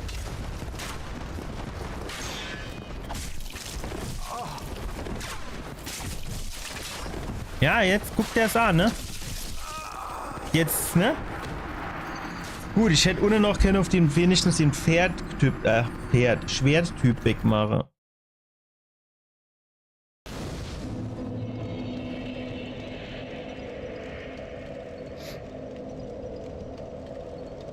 Warte mal. Wie ist denn das eigentlich, wenn ich dort ein bisschen um die Ecke gehe? Treffe mich dann diese Bogenschütze?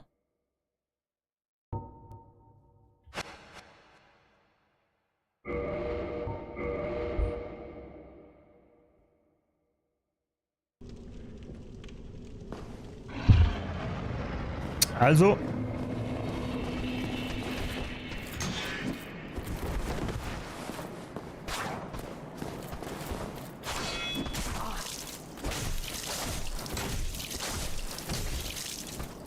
Ey, Alter, wie viel hält der bitte aus? Der haut mich 2 mit seinem beschissenen Schwert und ich bin quasi tot. Und ich hau 6 Mal auf den drauf und da passiert gar nichts. So, die Idee war... Ah, hier, ich komme quasi nicht in die Ecke hier rein.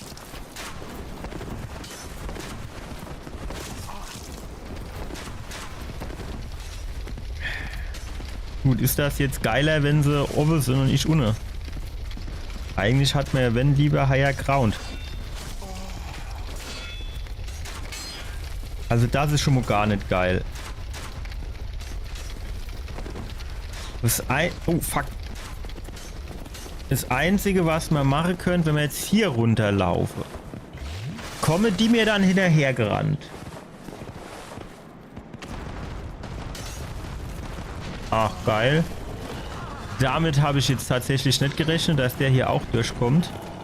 War hier nicht nur so Seitentür zum Rennen gehe. Ja, leer ist die Scheiße, ne? Ja. Nee, also, da müssen wir uns noch was überlegen.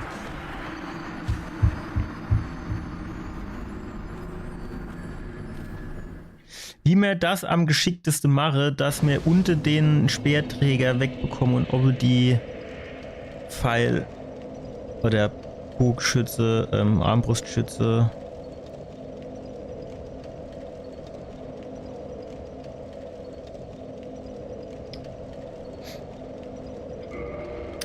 So, jetzt habe ich mir überlegt, ich könnte jetzt mal so einen Durchgang machen bis hierhin, ob mir das packe, ohne zu sterben. Und zwar müsste ich dann hier an Anfang.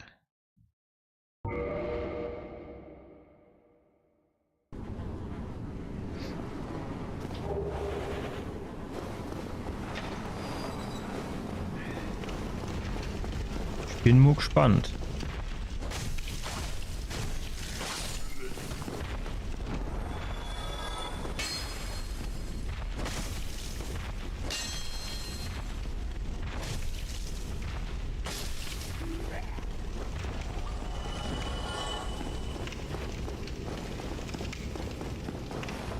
Ah, hier war noch eine, okay.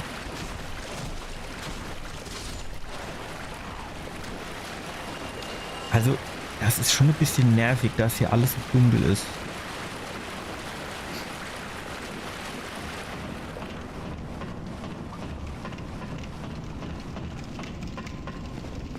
Ja, genau. Jetzt kommen wir hier hin.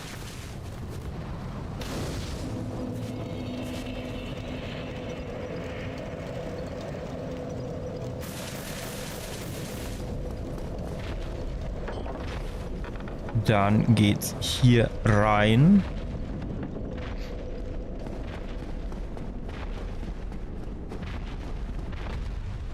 Hier durch. Vielleicht mal kurz Ausdauer regenerieren. So. Dann geht's hier rein.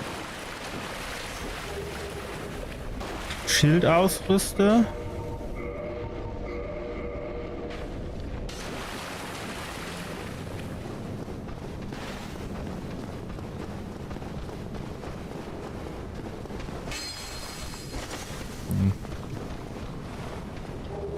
Ah, genau, da haben wir jetzt Banditenmesser bekommen. Geil, dann können wir nämlich das ausrüsten. Plupp.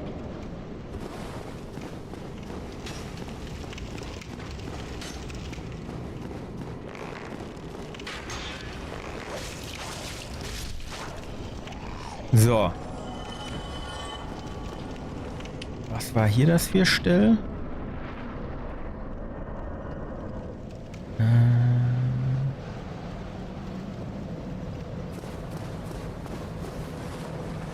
Ah, okay.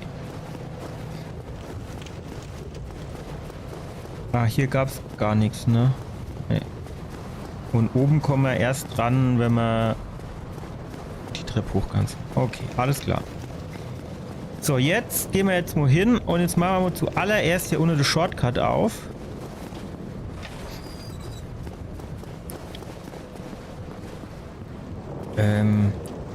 Ich muss mir jetzt mal hier, glaube ich, parallel Word oder so aufmachen und mir ein paar Notizen mache, dass ich das nicht vergesse. Boah, ist das hell. So. Also. Shortcut aufmachen und davor Boss durchrennen. Gut.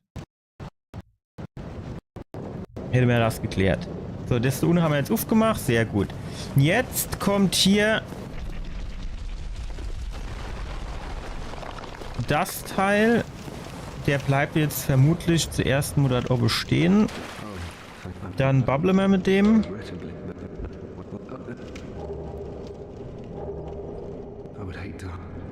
Sehr gut. Jetzt kann er abnibbeln.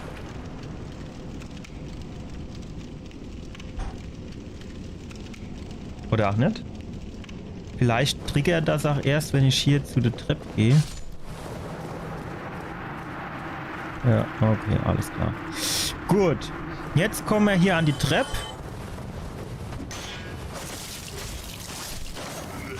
Sehr schön. Schlüssel der Untoten. Bla bla bla. So, jetzt müssen wir die hier so einzeln rausziehen. Wobei die ersten zwei kommen hier miteinander.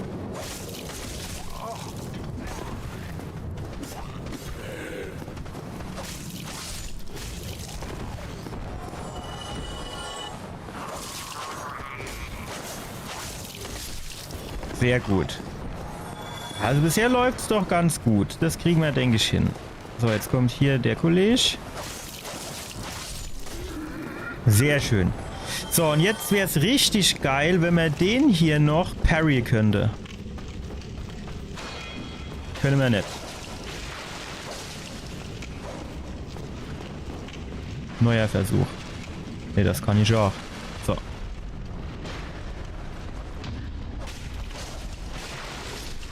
Naja. Also, ich habe zwar dieses Parry-Fenster bekommen, aber der hat ne dann doch irgendwie nicht geparried. Und das, keine Ahnung warum. Gut. Nein! Ich wollte doch noch mal ein neues Safe-Game anlegen. Ach, egal. Wir machen das bestimmt noch öfters. Jawohl. Sehr geil. Jetzt gehen wir hin, ne? Ach, ich bin ausgewischt. Geil. Nein, der zweite hat getroffen. So. Ich wollte eigentlich in die andere Richtung springen. Dieser Schlag, der ist sowas von für den Arsch.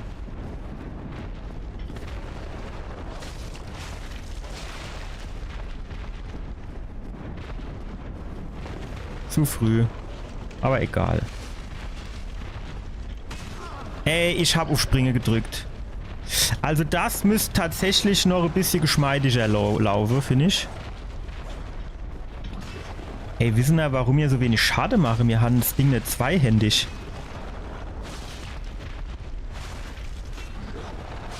So, aber schlussendlich ohne Probleme.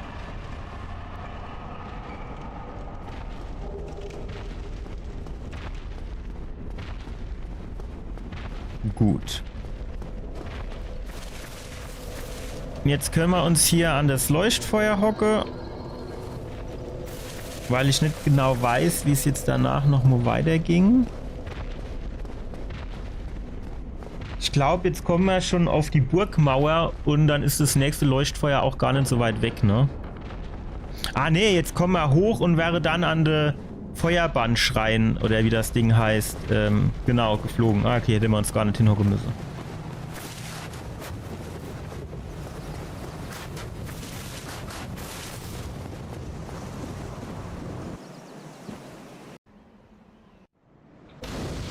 So. Einmal bitte aufsteigen. Gut. So, jetzt sprechen wir trotzdem mal kurz mit dem Kollegen hier. Auch wenn er nicht viel zu sagen hat.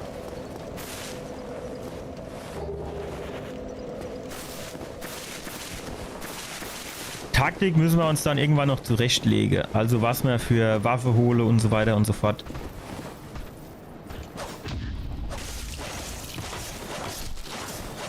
So, das war schon mal sehr gut. Ja, so hat es doch mal geklappt. So, und jetzt wäre es wahrscheinlich ganz geil, wenn wir hier oben den Feuerteufel uns hole. Alter. Wow. Das wird mir jetzt hier oben zu voll. Ich bin introvertiert, ja. Ich kann das nicht gebrauchen, so viel Mensch auf einem Haufe.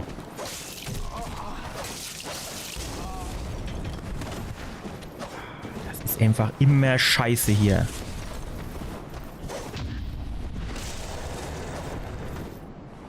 Ja, du kannst mit deiner Axt rumfuchteln, wie du willst. Das kannst du knicke. So, Feuerteufel muss weg.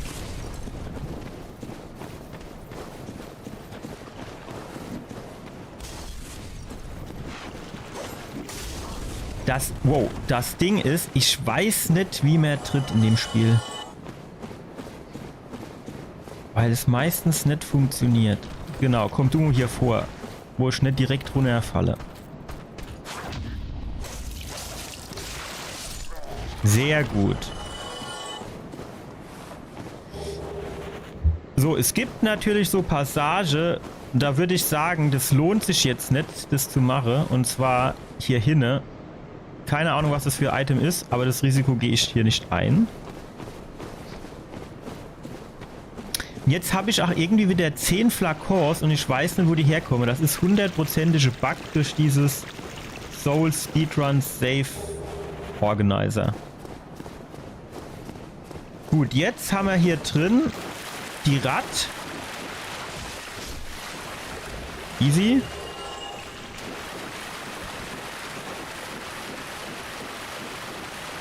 Und jetzt geht's quasi auf die Burgmauer.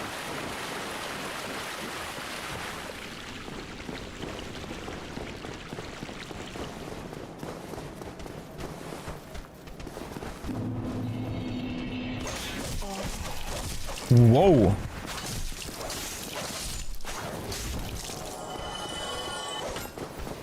Ich trinke zuerst mal was.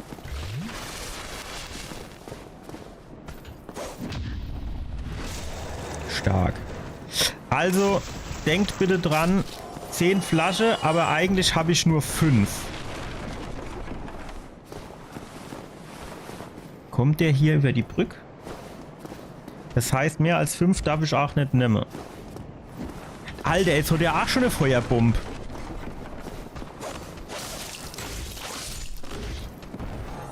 So, geil. Oh, da ist auch noch einer.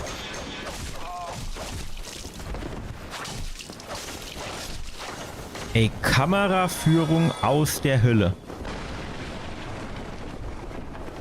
Nix gesehen an der komischen Wand. Gut. Jetzt hatte man ja geklärt, dass man hier eigentlich durchaus runterspringen könne. Dass hier jetzt erstmal nichts Böses passiert. War hier nicht der Gegner? Ah, der ist wahrscheinlich von oben runter gesprungen gewesen, ne? Schon wieder diese Scheißwand im Weg. Gut. So, kamen hier auch noch welche hoch? Ne, ne?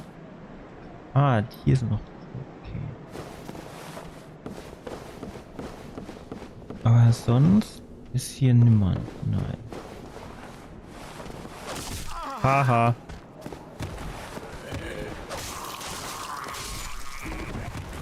Wow.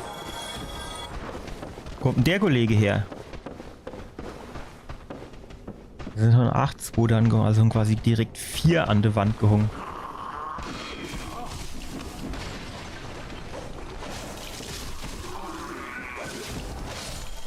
Wow, das war nicht flüssig, sagen wir es mal so. Abfall. Das ist geil, den brauchen wir natürlich. So, sonst ist hier unten, glaube ich, nichts mehr. Ich weiß jetzt tatsächlich nicht so genau, wie man hier auf diese Zwischenebene kommt.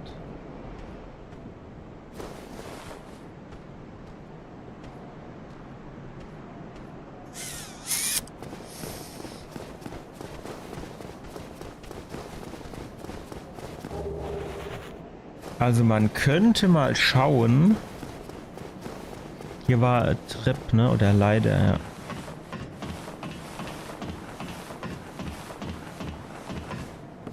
Also hier runterspringe ist jetzt so erstmal nett. Und hier auch nirgends. Nein. Ja, ich wusste doch, dass hier einer ist.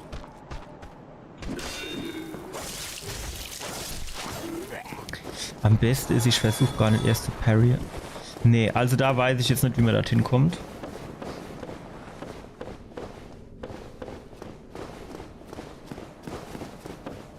So.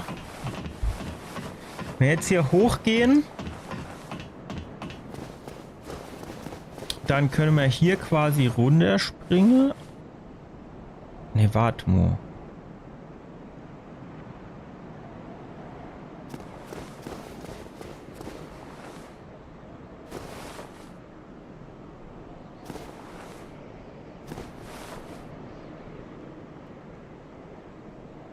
Oder war das noch mal woanders, wo man hier... Ich glaube, es war nur woanders. Aber ich glaube, das war eh nichts Rauschendes, oder? Hm.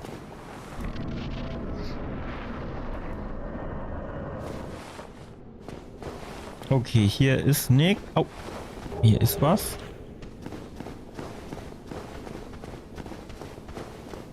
So, das können wir knicken. Dann geht's hier oben weiter. Wow.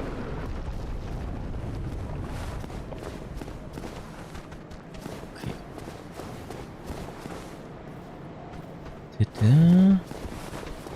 Genau, komm du hierher. Das ist doch cool, die Maßnahme.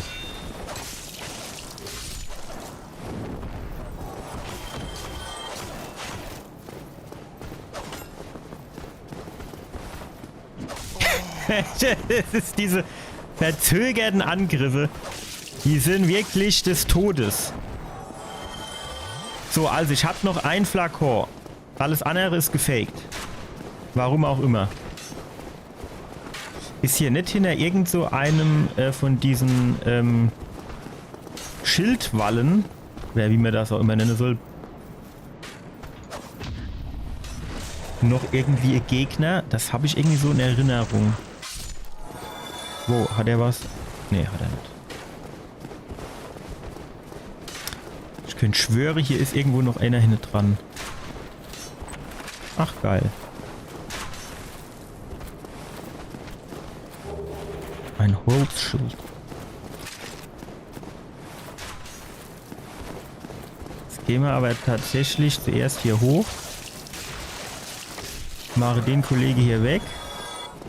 Und hole uns das Leuchtfeuer.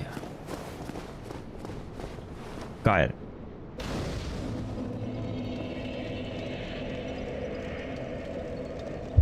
Also bis hierhin sind wir No Death Run mäßig eigentlich ganz gut dabei.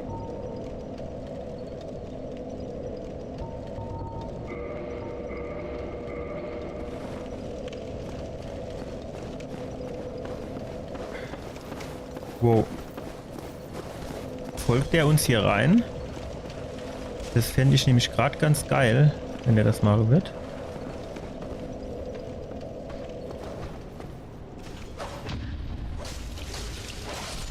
Das ist schon lustig, ne? Der hat jetzt erst so ganz langsam und zögerlich, und als ich dann so das Schild hochgenommen habe, das hat er so als Angriffssignal gewertet und dann ist er auf mich losgegangen. So, jetzt hier der Armbrustschütze oder was das ist. Jo. Sehr gut.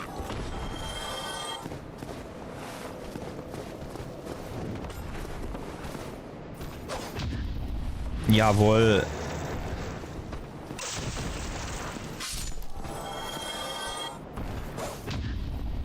Sehr stark.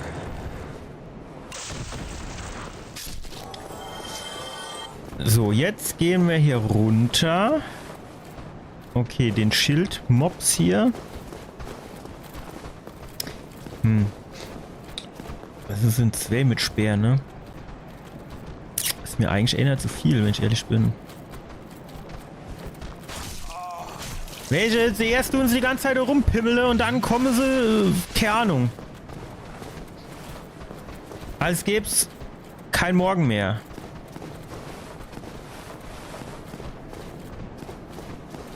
Komm her. Alter, könnte die jetzt nicht nacheinander kommen? Nacheinander. Einfach nacheinander.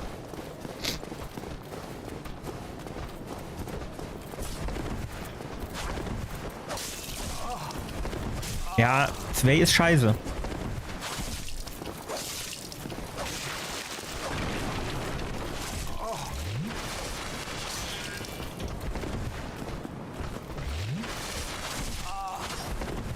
Ey, 3!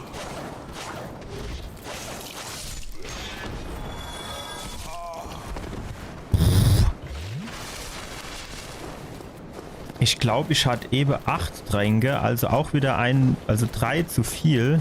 Das heißt, dann hätte ich jetzt quasi 0. Wenn es einer ist, dann geht's, ne? Dann kann man warten, bis er angreift, kann um den drum rumlaufen und dann kann man im schönen... Aber so ist Kacke. Ich sag's, wie es ist. Stark.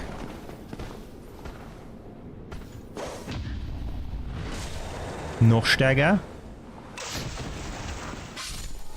So, und jetzt gucken wir mal, was dieser Bogen bei dem Kollege hier kostet. Gegenstand kaufen. Der hat hier so Bogen gehabt. Hier. Meine ich. Ach, guck, den kann ich... Ach, ne, Kurzbogen. Hier, kann ich nicht kaufen. Kostet...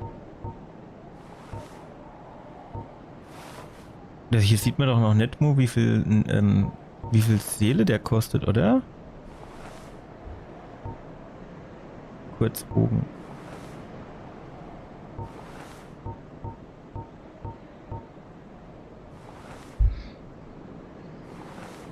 Aber wahrscheinlich sind es 1000, ne? Aber dann habe ich immer noch keine Pfeile.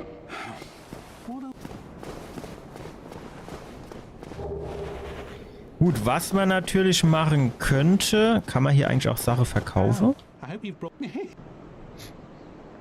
Nee. Also was man machen könnte wäre... Ja, babbel nicht so viel. Man könnte jetzt hier sagen... Ich benutze so Teil hier. Armut 2. Ich weiß nicht, wie viel das gibt. Oh, 400. Hätte man so viel gar nicht gebraucht. So, können wir jetzt den Bogen kaufen? Ja. Und was kostet Holzpfeile für 3 Seelen? Wie viel kriegen wir da? Das sind viel. Machen wir mal 100. Thank you kindly. Und dann... You've gone mad, have you? I'll teach you, you lousy rat. Yulia! You mind me. So. Jetzt schnappen wir uns noch das Uji Katana. So irgendwie könnte man das unter Umständen spielen. Wobei ich halt nicht weiß, ob man nicht vielleicht irgendwann den als Händler noch mal gebrauchen könnte. Du so viel los. Wieder ein hervorragender Parry.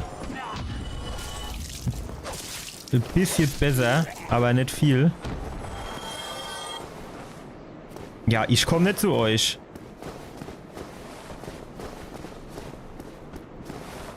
Ich glaube, GD ist es tatsächlich besser, nicht zu versuchen zu parryen, sondern einfach das Schild hochzumachen. Der blockt dir den Schlag von denen nochmal weg.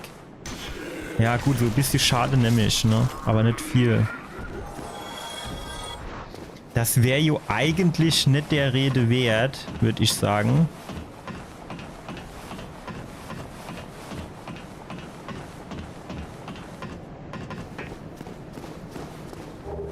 So, Wurfmesser.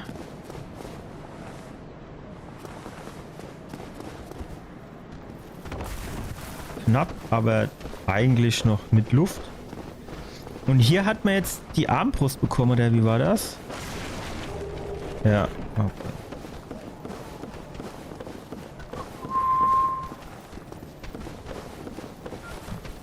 Also hier könnte man runterspringen. Aber ich bin mir gar nicht so sicher. Was ist denn das? Ah. Ah, okay, ich weiß, wo das ist. Okay, nee. Moment. Dann machen wir das doch so, oder? Wow. Kollege, wo kommst du denn her?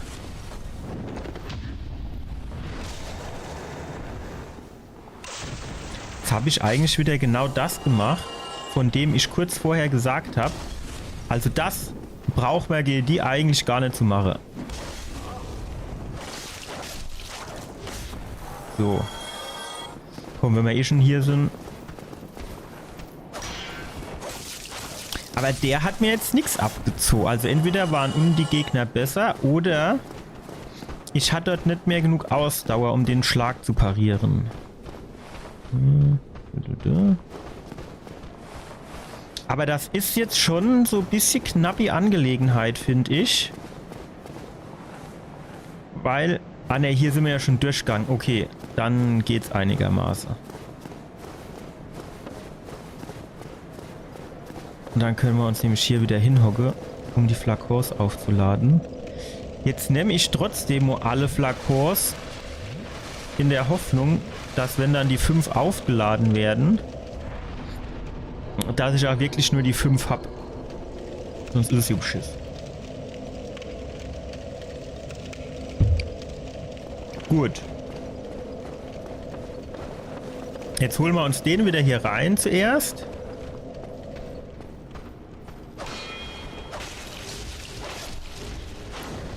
So, dann machen wir hier die Bogenschütze oder Armbrustschütze. Boah, Schwert ist zu kurz. Kommt in die beste Familie vor. So, Elmo kurz Hallo sagen. Und wieder abhaue. Wow, wo kommt denn der her?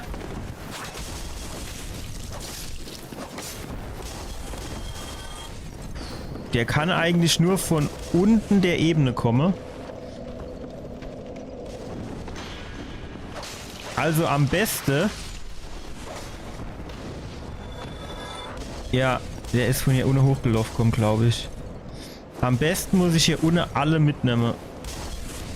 Jetzt mal was anderes.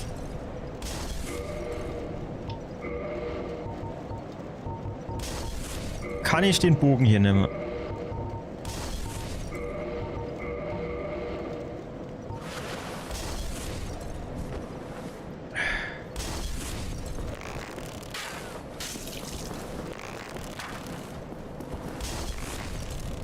Am besten ist auf den Körper ziele, hätte ich sagen, weil wenn ich auf den Kopf ziele und er ausholt und dann ist es scheiße. So. War hier nicht noch jemand? Genau. Okay, der scheint aber hier dran hängen zu bleiben, ne?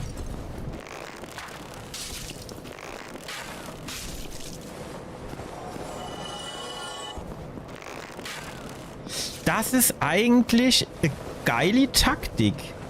Den Bogen hole, hier erst nur alles aus dem Weg räume und die dann quasi einzeln hier aus diesem Rondell rauspulle. Weil hier sind noch oder 2 Stück drin. In der Eck weiß ich nicht, aber zumindest in der Eck ist noch jemand.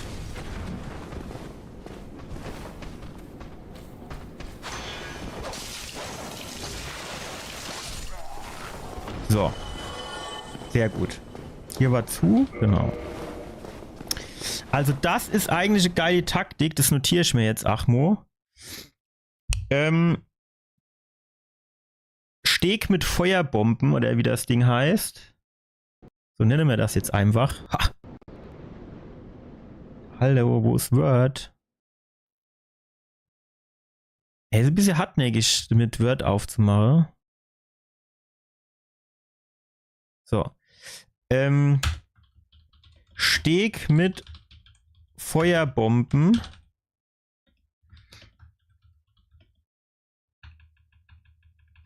Und zwar erstens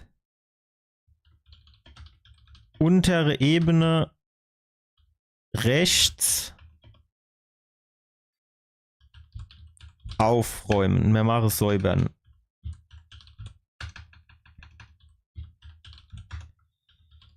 Bogen von Händler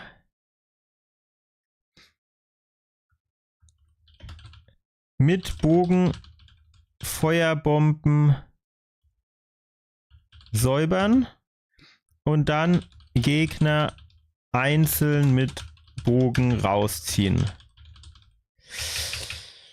So. Ich wollte mal noch irgendwas aufschreiben, aber ich hab's irgendwie wieder vergessen. Ist egal, das reicht jetzt erstmal.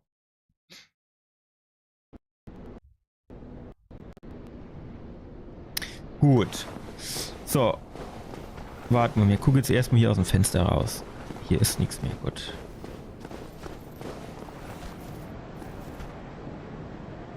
Ich höre doch hier Schritte.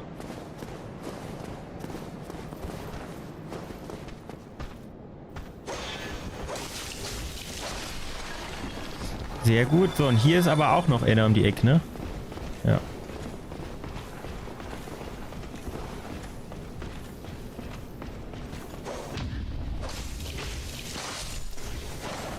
Sehr gut.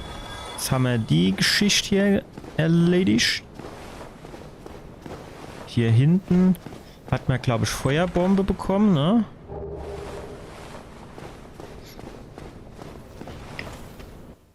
Vielleicht sollte man sich das auch irgendwie aufschreiben, dass man sich die Feuerbombe holt fürs Nashorn. Und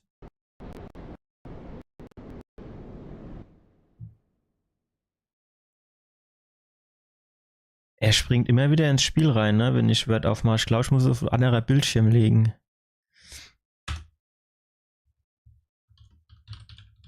Feuerbomben für Nashorn. Dann Blitz für Bossgegner.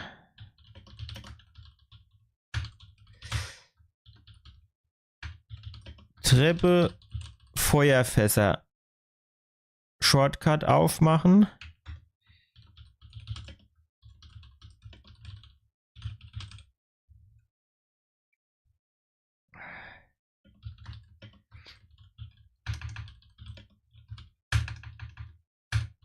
Schlüssel holen. So, das ist doch ganz gut jetzt.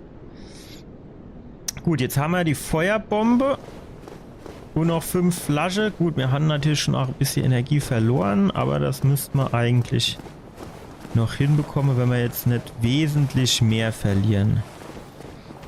So, jetzt ziehen wir die hier mal raus. Und zwar hier unten könnte man gegen die eigentlich ganz gut kämpfen.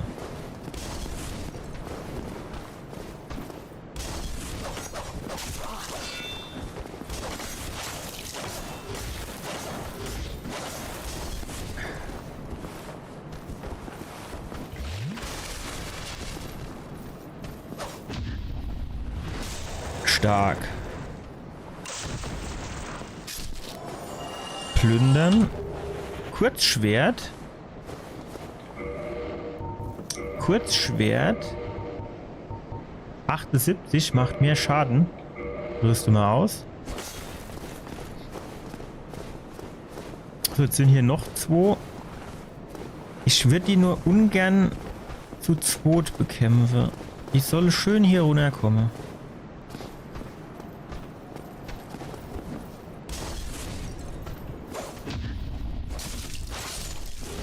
Geil, 2 Schläge. Vorher habe ich 3 gebraucht. Wow, Alter, warst du das?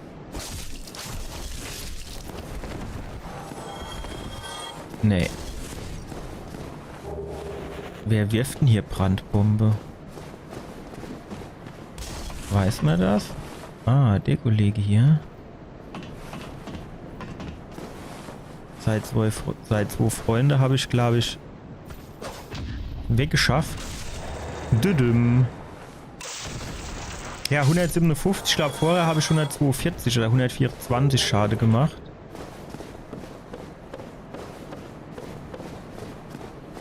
So. Sehr gut. Anwesenschlüssel. Ah. Wie war das hier nochmal? Gab es hier irgendwas? Ah, hier gab es Blitz. Genau.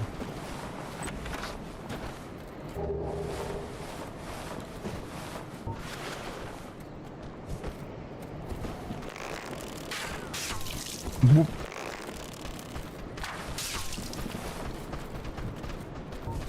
Jetzt kommen die tatsächlich hierher gelaufen, oder was? Woher wissen die den Weg hierher? Oh ja, so kommen sie.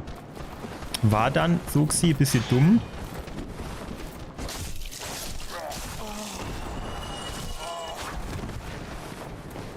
Trinke. Ja, stark, Junge. Komm her. Hat sich's ausgetrunken, ne? Oh, der hat hier was Falle gelassen. Kleine Scherbe, geil. So, die waren doch zu dritt. Das heißt, hier muss noch irgendwo einer von denen rumlungern. Ach, der Lanzeträger. Ah jo, natürlich.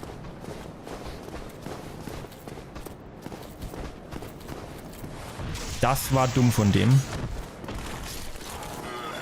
Manchmal braucht man auch einfach ein bisschen Glück. Wer schießt denn hier? Ah, den machen wir dann noch weg.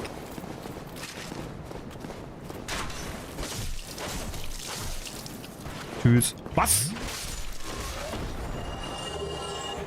Ach, guck hier. Droppt der immer die Armbrust? Das wäre natürlich gut zu wissen.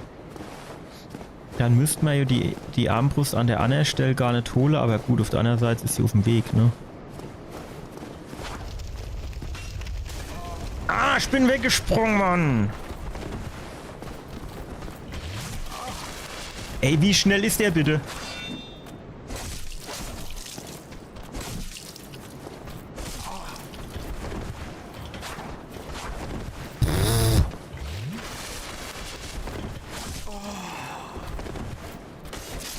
Nein!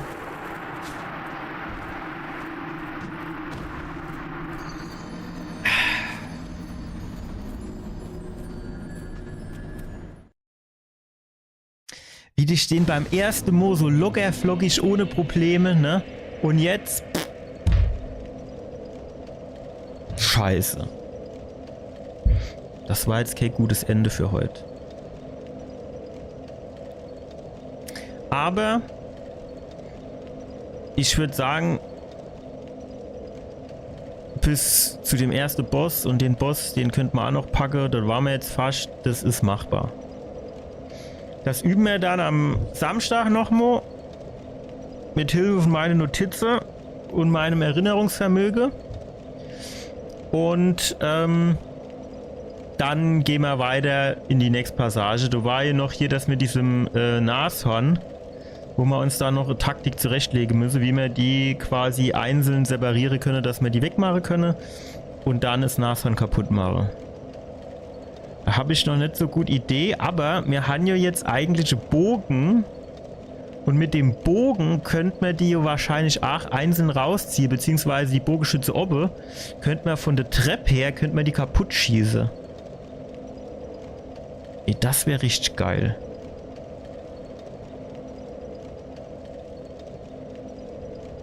Das wäre richtig geil. Das machen wir. Gut. Dann würde ich sagen, haben wir es für heute nochmal gepackt. Wir sehen uns, wenn nichts dazwischen kommt, und ich wüsste jetzt nicht, was dazwischen kommen soll, am Samstag wieder. Ich wünsche euch eine schöne Woche. Ich hoffe, ihr habt auch noch Dienstag und Mittwoch frei, wie ich.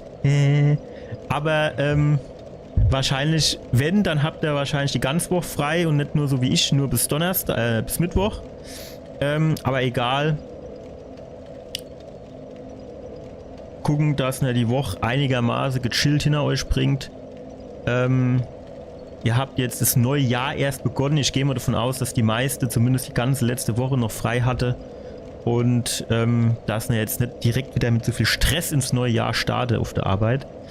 Und ansonsten, wie gesagt, bis Samstag, schöne Woche, guter Start dann ins Wochenende und bis dann. Ciao. Ach, jetzt habe ich das Licht ausgemacht, falsche Knöpfchen gedrückt.